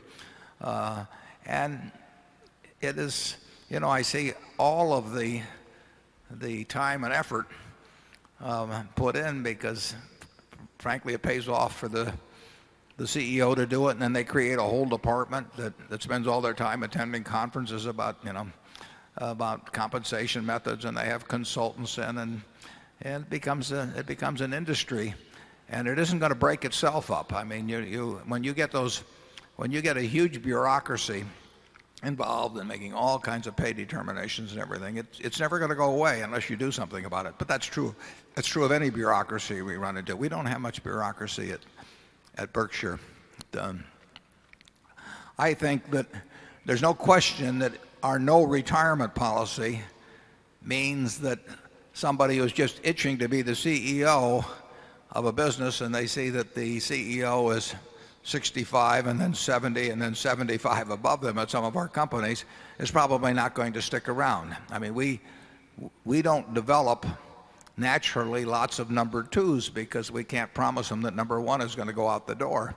But as long as number one doesn't go out the door, from our standpoint, that's just fine. And we occasionally have to replace managements, but it's very occasional. I mean, if on an expectancy basis, even with all the subsidiaries we have, we may face one management succession policy problem perhaps every 18 months or something of the sort, and we got all kinds of other businesses. So it's not a big deal at Berkshire. Yeah, and on EVA, there are ideas implicit in that we use.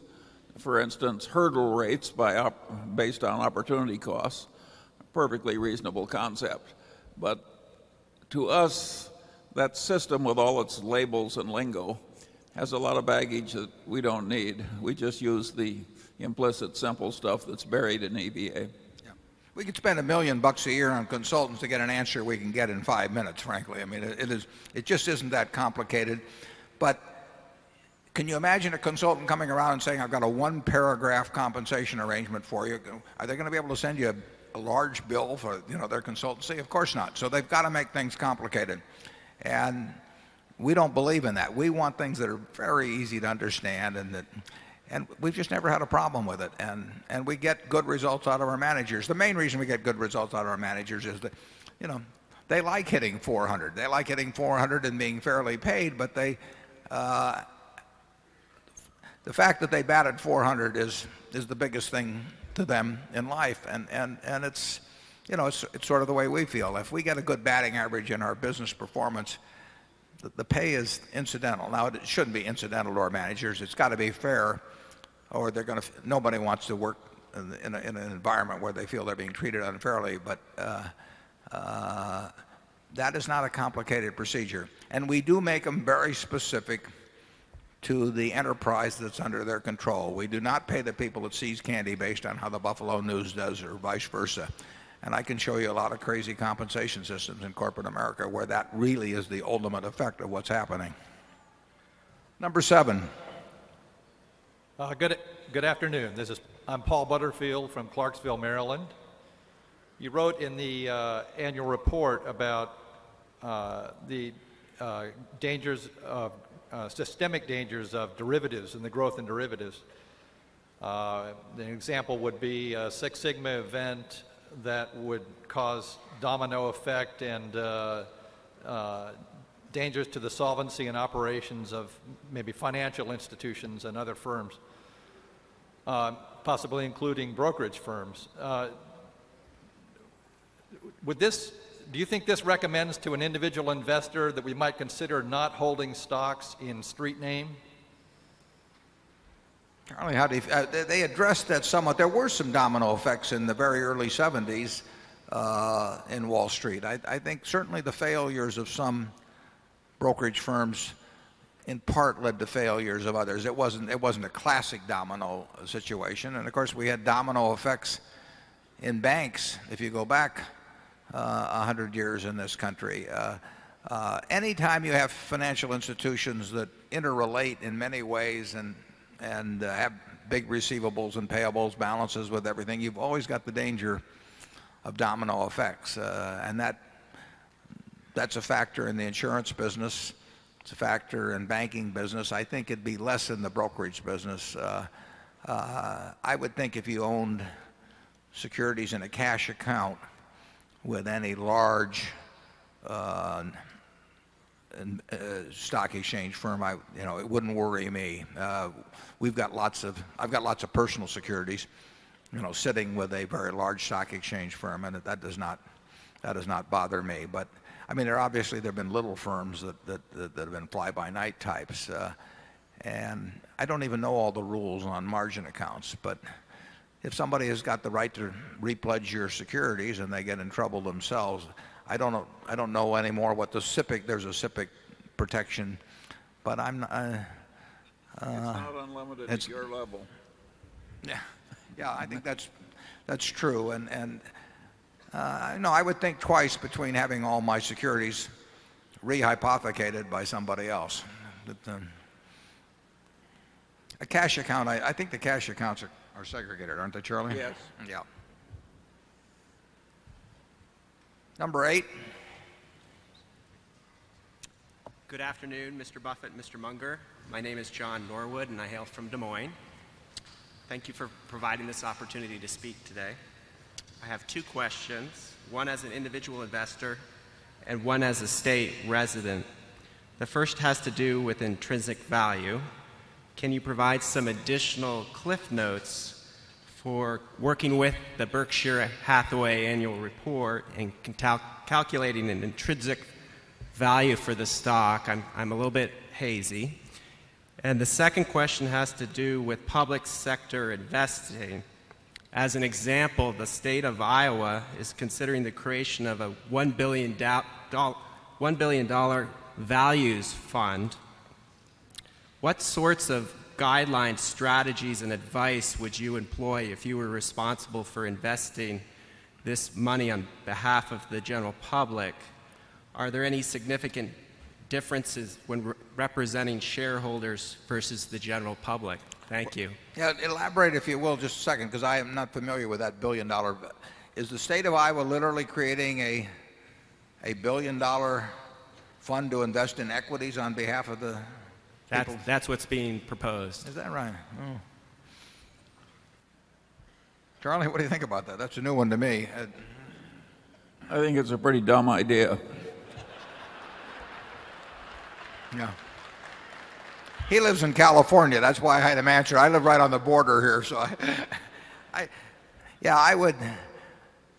I mean, I guess Iowa doesn't have any bonded debt, so I'm not sure what they probably wouldn't be creating a margin account, but I would think that most states or municipalities would want to let the citizenry invest on its own and would not want to be taxing people in order to set up an equity fund.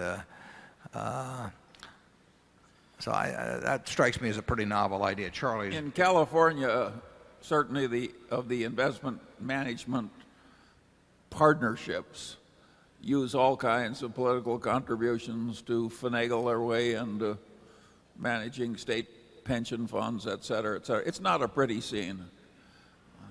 To the extent that Iowa can dampen it down, I think they're better off. The question on intrinsic value, we've written about it in reports. I don't think there's much additional to say. I mean, the intrinsic value of any financial asset, is the stream of cash that it will produce between now and Judgment Day, discounted by an interest rate that equates between all the different possible assets. That's true of an oil royalty, a farm, an apartment house, an equity, a business operation, a lemonade stand. And that you have to decide what sort of businesses that you think you can understand well enough to make some kind of reasonable calculation. It's not scientific, but it is the intrinsic value. I mean, the fact that it's fuzzy to calculate doesn't mean that it's not the proper way to think about it. And at Berkshire, you've got two questions. You've got the question of what the businesses we own now are worth, and then since we redeploy all the capital they generate, you have to figure out what you're willing to assume about what we do with the capital. And you can look back and say that 35 years ago or so that people perhaps underestimated what would be done with the capital that was generated, so that it looks very cheap if you look back on it now. But we're in a whole different game now with huge amounts of capital, and you have to make a decision as to whether the billions and billions and billions of dollars we generate will be deployed in a way that creates lots more cash later on. And it's what Charlie and I think about, but we can't give any prediction on it. Charlie? Yeah, I think our reporting, considering the complexity of the enterprise as now constituted, is better than that of any similar enterprise I know in terms of enabling a shareholder to calculate intrinsic value. So I think we've done better than anybody else, and we do it conscientiously. And if you ask, will we improve from here? I don't think so. We've worked hard at doing what you're talking about, and but even working hard at it, I mean, we've given you the data we would want ourselves. We don't know the answer, but we do know it's what you have to think about, and we do it when we buy McLean's, when we buy Clayton Homes, when we buy anything. We are attempting to look out into the economic future and say, what kind of cash can this business generate over time? How sure do we feel about it? And how does the purchase price compare with that? And if we feel we're getting we have to feel fairly good about our projections. Won't feel perfect because no one knows the answer precisely. We have to feel pretty good about our projections, and then we have to have a purchase price that's rational in relation to those. And we get some surprises in both directions. Actually, if you go way back, we had more pleasant surprises than we would have expected, but we won't get them from this point mostly because of size and also because the world's a little more competitive. Charlie? Nothing more. Number 9. My name is Vic Cunningham. I'm a shareholder from Wilton, Connecticut. I heard your comments earlier about popping off, but actually I find it admirable the way you guys, the two of you, have leveraged your clout as investors to be advocates for change. Your outspoken comments on expensing stock options promoted productive discussions in not only corporate boardrooms throughout this country, but more importantly on Capitol Hill. Currently, tort spending in this country continues to rise as a percentage of GDP, and I would argue a lot of that's unproductive spending.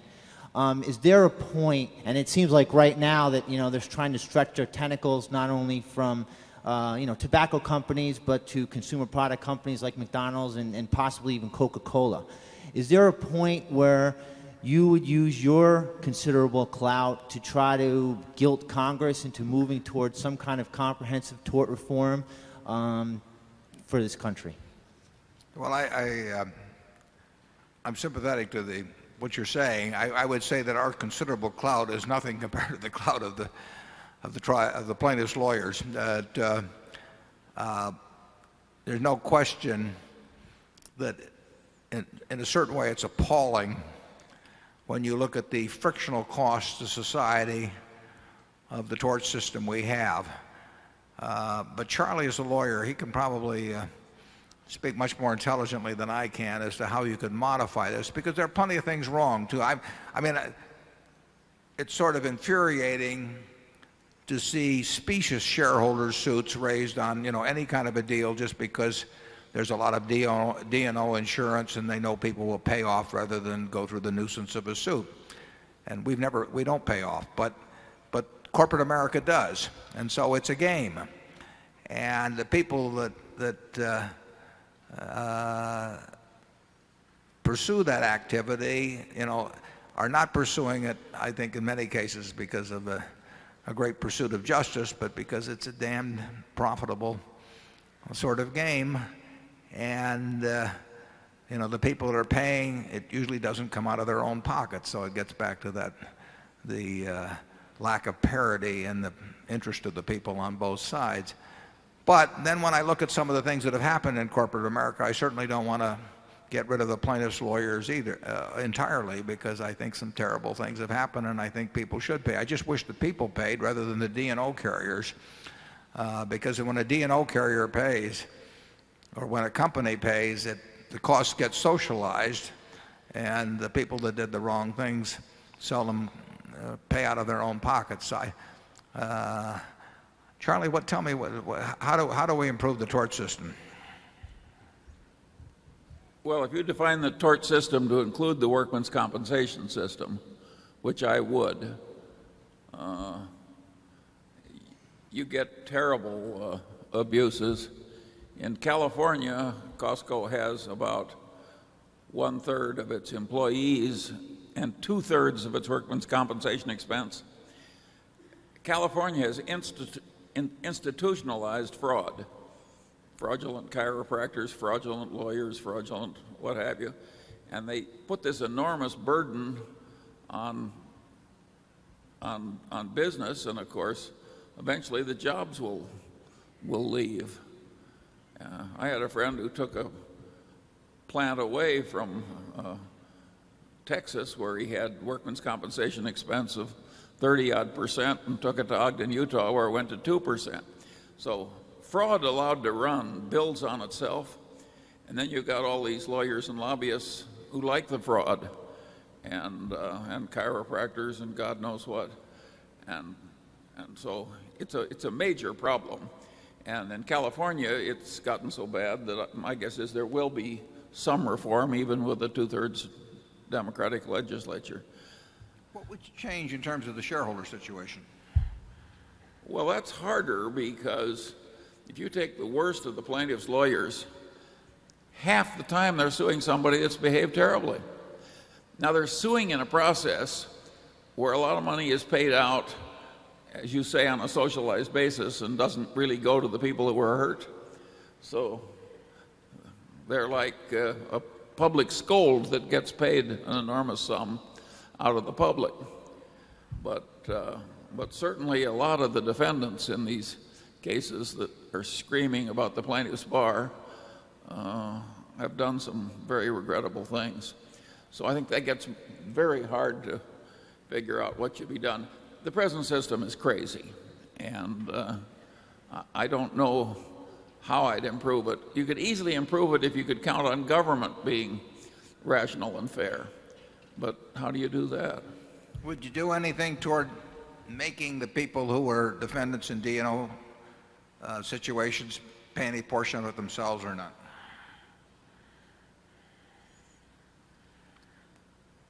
I think there would be a great improvement net in America if there were no D&O insurance. Zero. I think people would behave a lot better. The counter argument is you never get anybody with any money who was willing to serve on a board.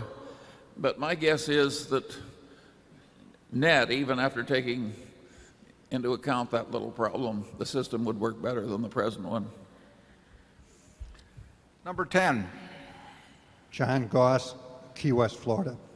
You mentioned last year your frustration with buying companies out of bankruptcy. Were you surprised from your past experience that the court would not allow a breakup fee regarding your Burlington bid? That's a good question. We submitted a bid to the court. The management agreed to our offer, and we submitted a bid in the bankruptcy of Burlington Industries. And our bid was $500 and some million. And we provided what's called a breakup fee. I'll get to that in a second, but I think it was of $14 million. Now, really, when we submit that bid of 500 and some odd million, our bid has to remain outstanding for a good many months. So in effect, by making that bid, I get back to the earlier statements I made about option value. For $14 million, we were telling the creditors of Burlington that for a period of maybe 4 months or 5 months, that they could sell us that business for our number, or for a considerable period, they could get more money for it. Now, that is a very low price, in my view, for a put. In fact, it's an inadequate price, but it's become sort of a customary percentage in terms of bankruptcy proceedings. The court said that that was too much to charge as a breakup fee, or what I would call a put fee, and so they have set up a new procedure which will result in Burlington getting sold some months from now to people who follow this new procedure. I frankly think 14 million is inadequate, but it's roughly in the range of what has been allowed in many cases. But we would never agree to that sort of a sum for that sort of exposure outside of bankruptcy. It just doesn't make any sense. The world changes too much. If you look at the value of businesses as measured on the New York Stock Exchange, you'll see fluctuations of 100% in a year. And for 2 or 3% to commit $500 and some million at a fixed price for a business in a tough industry, I mean, that does not make a lot of sense. I did it, but it got rejected. We will not participate in a procedure where we're going to bid hundreds of millions of dollars, and where our bid has to remain outstanding. And if there's a World Trade Center disaster, or there's an earthquake in California, or there's a suspension of trading on the stock exchange, or all kinds of things, that our bid sits out there and we've gotten paid $5 million or something for it. It just doesn't make any sense to me. So it's tough to buy things out of bankruptcy, although we've done it twice now. And both situations have worked out well, but then we tried it a third time with Burlington, and we spent a considerable amount of time and money generating that bid, weeks and weeks, and a good many dollars, and it wasn't accepted. So, when I look at these experiences, I say to myself, it's a lot easier to make a deal with Walmart, where I talk with them for an hour and we shake hands and we got a deal, or the other deals we've made in the last year, where we buy Northern Natural in a day or two, or whether we buy Kern River Pipeline in a few days, or the various businesses we bought. And bankruptcy, I think it's probably a necessary part of the procedure. I mean, you have to comply with bankruptcy laws, but I would say it's a very awkward way to buy a business. And if we have to submit bids that will remain outstanding for many months, when people can top us and only have a 1% fee for giving that sort of a put, we will not be making many bids. Charlie? Well, we know it was unreasonable from our point of view to have a transaction that didn't have that modest 2% commitment fee in it. The court had a different view, and he thought that the figure should have been different.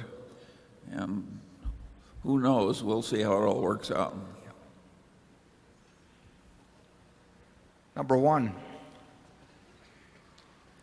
Gentlemen, Wayne Peters from Sydney, Australia. My question goes to stock reweightings.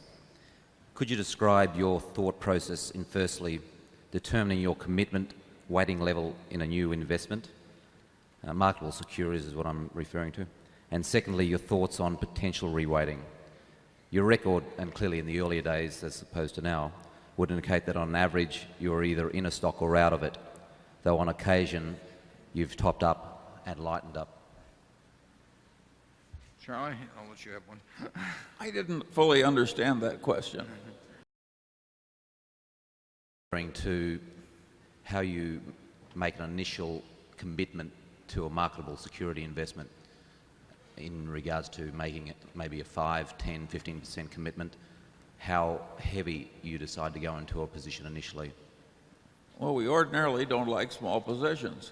Yeah, we like to go in heavy. I mean, if we want to invest in a business or through the stock market, we want to put a lot of money in. We do not believe in a little of this and a little of that. So at our present size, we're limited primarily by the availability of the quantity we want rather than restricting ourselves based on some percentage of a total portfolio. It's very hard for me to think of a stock we quit on in terms of buying, except because we were going to run into some 10% limit where we would get liable for short swing profits or become insiders or that sort of thing. But we almost never want to quit. Isn't that right, Charlie? Well, not unless the price goes up. Yeah.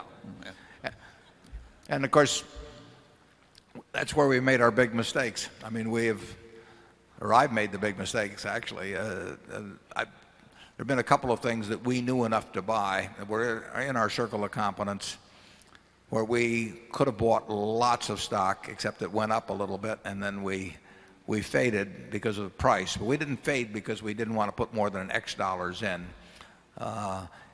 If we find an idea that we want to put $500 million in, we probably would be even happier if we could put 3 or 4 billion in. Good ideas are too scarce to be parsimonious with once you find them. Yeah, having narrowly averted the mistake of being unwilling to pay up at Seas Capital, we've gone on and made the same damn mistake several times with respect to marketable securities. We evidently learn very slowly. It's cost us many, many, many billions of dollars, too. Now, those are opportunity cost billions. They don't show up in the financial statements. But the amount of money that's been blown by dumb decisions at headquarters at Berkshire Hathaway is awesome.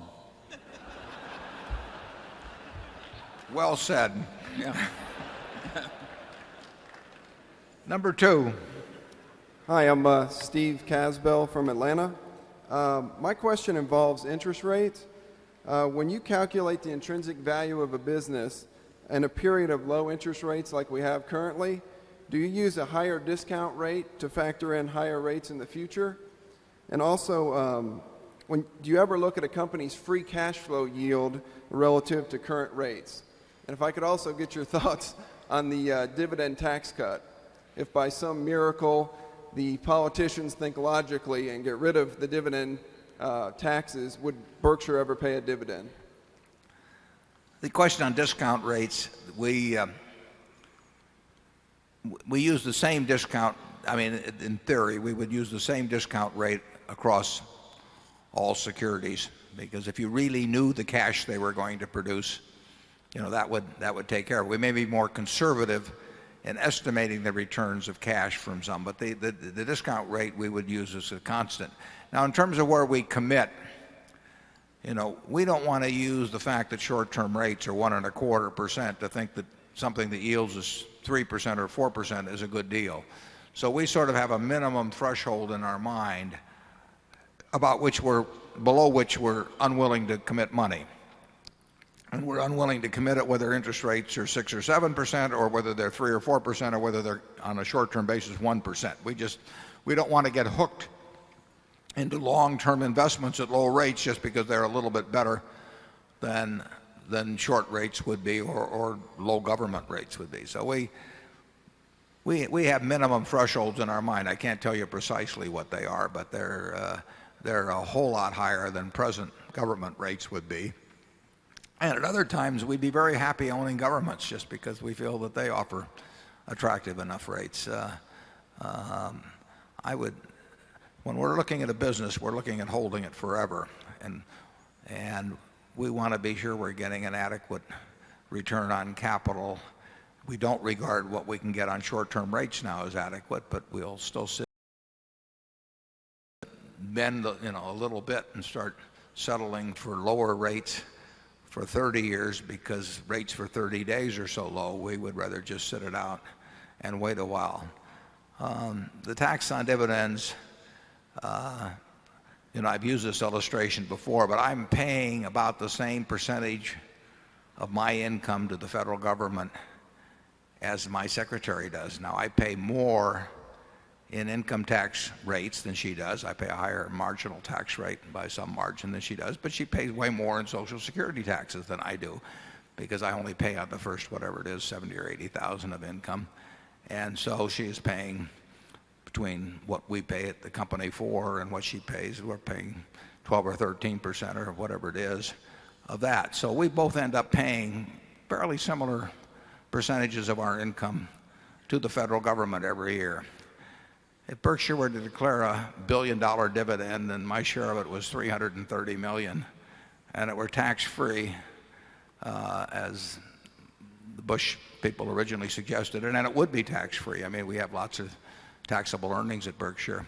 I might be paying 1/10 of the rate to the federal government of my income that she would be. Now, I can make the argument about the fact that structure shouldn't govern tax rates, that subchapter S and chapter C and partnerships and all of these things, that the tax code should be neutral between them. And I've made those kind of arguments in the past. But I can make no argument in my mind that says that with everything that, all the luck I've had in life, I was wired a certain way at birth that enabled me to make a lot of money. And frankly, it was better to be born a boy than a girl in terms of money-making possibilities in 1930, and probably still is, but not to the same degree. I mean, the fact that I would send 1/10 the portion of my income in a year to the federal government that my secretary would, it screams at injustice to me in terms of what the society gives back to me. So I am not for the Bush plan. Charlie? Well, I agree with you. Even if you assume that the whole economy would work better if we'd never gotten into this double taxation system on corporate earnings, which I don't think is a clear thing anyway. But even if you assume that, I think when you live in a democracy where there's lots of envy and resentment and what have you, to have the absolutely most fortunate people paying practically no income taxes, I just think it's unacceptable. I think there has to be some fairness in some of these arrangements, even if there's some theoretical argument that the economy might work a little better some other way. Yeah, there are IRAs now, obviously, that work very well for people with modest amounts of dividends, that they're getting tax deferred for a very long period of time, which has huge benefits. The big benefits of exempting dividends would go to fellows like me and Charlie, and that's not going to stimulate the economy. It's going to stimulate us, and it's going to result in us sending a very small percentage of our income to Washington compared to what the people working in our shoe factories send. And when somebody says, what did you do during the war, Grandpa? I'm not sure that's what I want to explain to them. Number 3. Good afternoon. I'm Patrick Wolf from Arlington, Virginia. Charlie, I can't resist telling you that I'm actually the fellow who plays the chess games blindfolded. Yeah. So I look forward to not seeing you there tomorrow. Right.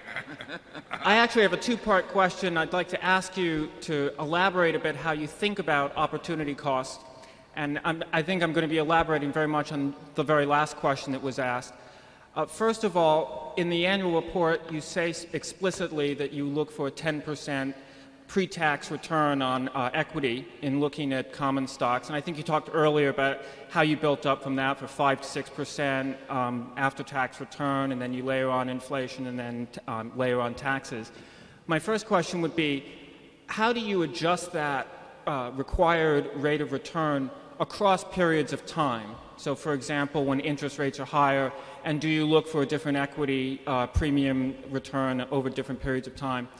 My second question, you just said that you actually would apply the same discount rate across the stocks. And I'm sure you know that modern finance actually suggests that you should not do that, that you should be thinking about the timing of cash flows and in particular the covariance with the general market. Now, you've made a point of emphasizing that when you think of risk primarily in terms of will you get the cash flows that you predict you will get over time, sort of numerator risk if you think in terms of discounted cash flow, which I think everyone here will have to acknowledge your results speak for themselves has probably been a very effective way of thinking about risk. But there is a true economic cost to think about the timing of cash flows as well, and it may be a much smaller cost, but it is still a real cost. I might, for example, suggest you think about somebody deciding between two jobs. The jobs are completely identical, and the person expects to make the same amount of money from each job, but there's one difference. And the difference is one job will pay him more when the economy is in the tank, and the other job will pay him more when the economy is going gangbusters. Now, if he asked you which job was actually worth more, my guess is you would tell him that the one that would pay him more when the economy is in the tank. And the reason is if he wanted to make more money by moonlighting or doing something else, it'd be much easier when the economy is doing better. That's the essential logic behind the idea that you look at the covariance of when cash flows come in with the overall market. It's a real cost, even though it is difficult to measure, and even if it is a smaller risk than numerator risk, the risk of getting the actual cash flows, since it's a real cost, I imagine you must think about it. And so my second question to you would be, how do you think about it? And if you decide not to, why? Now, first of all, I would like to say, Patrick, we appreciate you coming out because Patrick, now I don't know how many years it's been, but it's been a number, has volunteered on Sunday to play. Now I think he's playing 6 people or so blindfolded simultaneously, and after hearing that question, you can understand how he does it. But Patrick, as well as Bob Hammond and this year Peter Morse and Bill Roberti, all come out, and on Sunday we've got these extraordinary talents out there, and for people who like the various games they play, they devote an afternoon for it and ask nothing in return. So we really appreciate it, Patrick, and I'll look forward to seeing if you're peeking out of your blindfold tomorrow.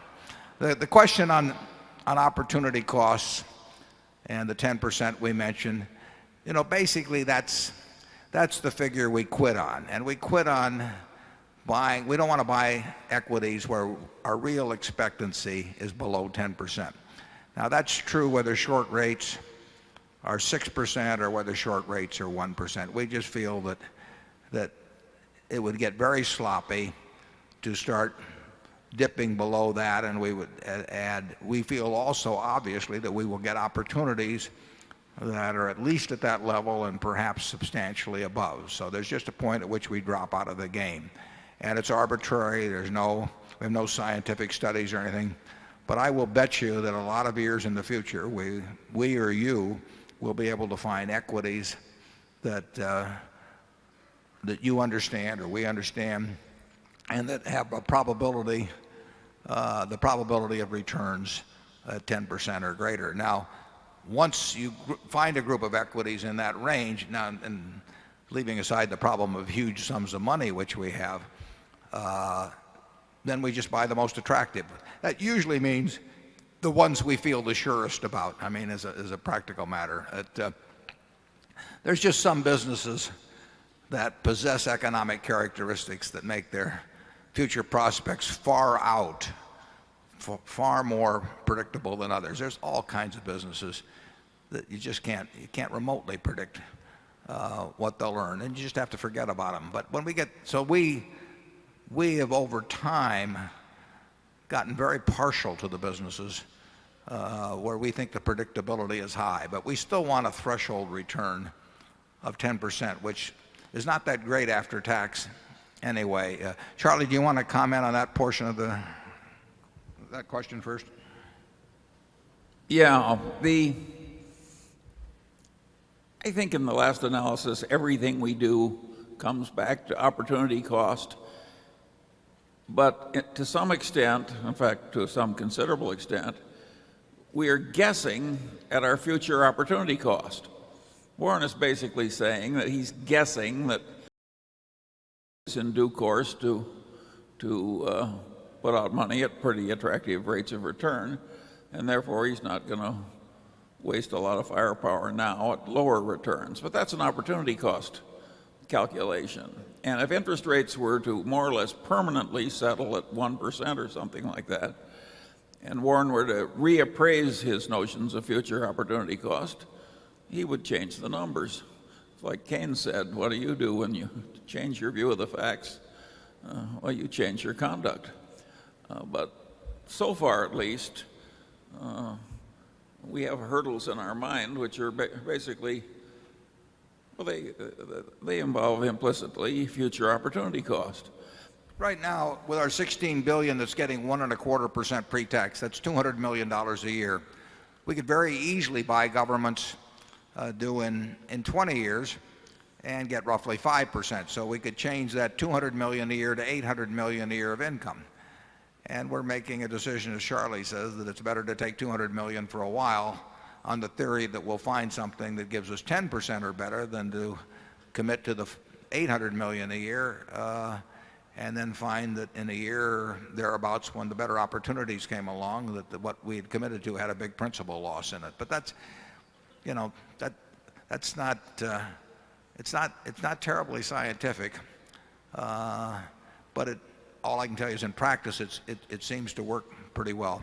And years ago, when Warren ran a partnership, and to some extent the partnership that I ran operated in the same way, we implicitly did what you're suggesting, in that part of the partnership funds were in so-called event arbitrage investments, and those tended to generate returns occasionally when the market generally was in the tank, and alternative investments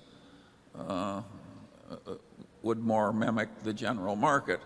So we were doing what this academic theory prescribes, 40 years ago, but we didn't use the modern lingo. Yeah, we've got some preferences for having a lot of money coming in all the time, but we do go into insurance transactions with huge volatility, which could mean that a big chunk of money could go out at one time or in a very short period of time.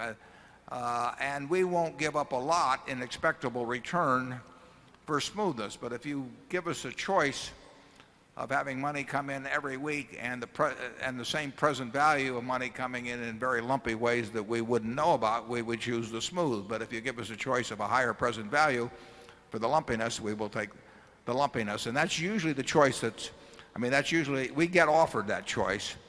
And other people value smoothness so highly that we do get a spread, in our view, for lumpy returns. We are writing, and then we're going to close this up, but you will read a lot, or you may hear a lot, maybe you've heard it already. Pepsi-Cola is having a contest.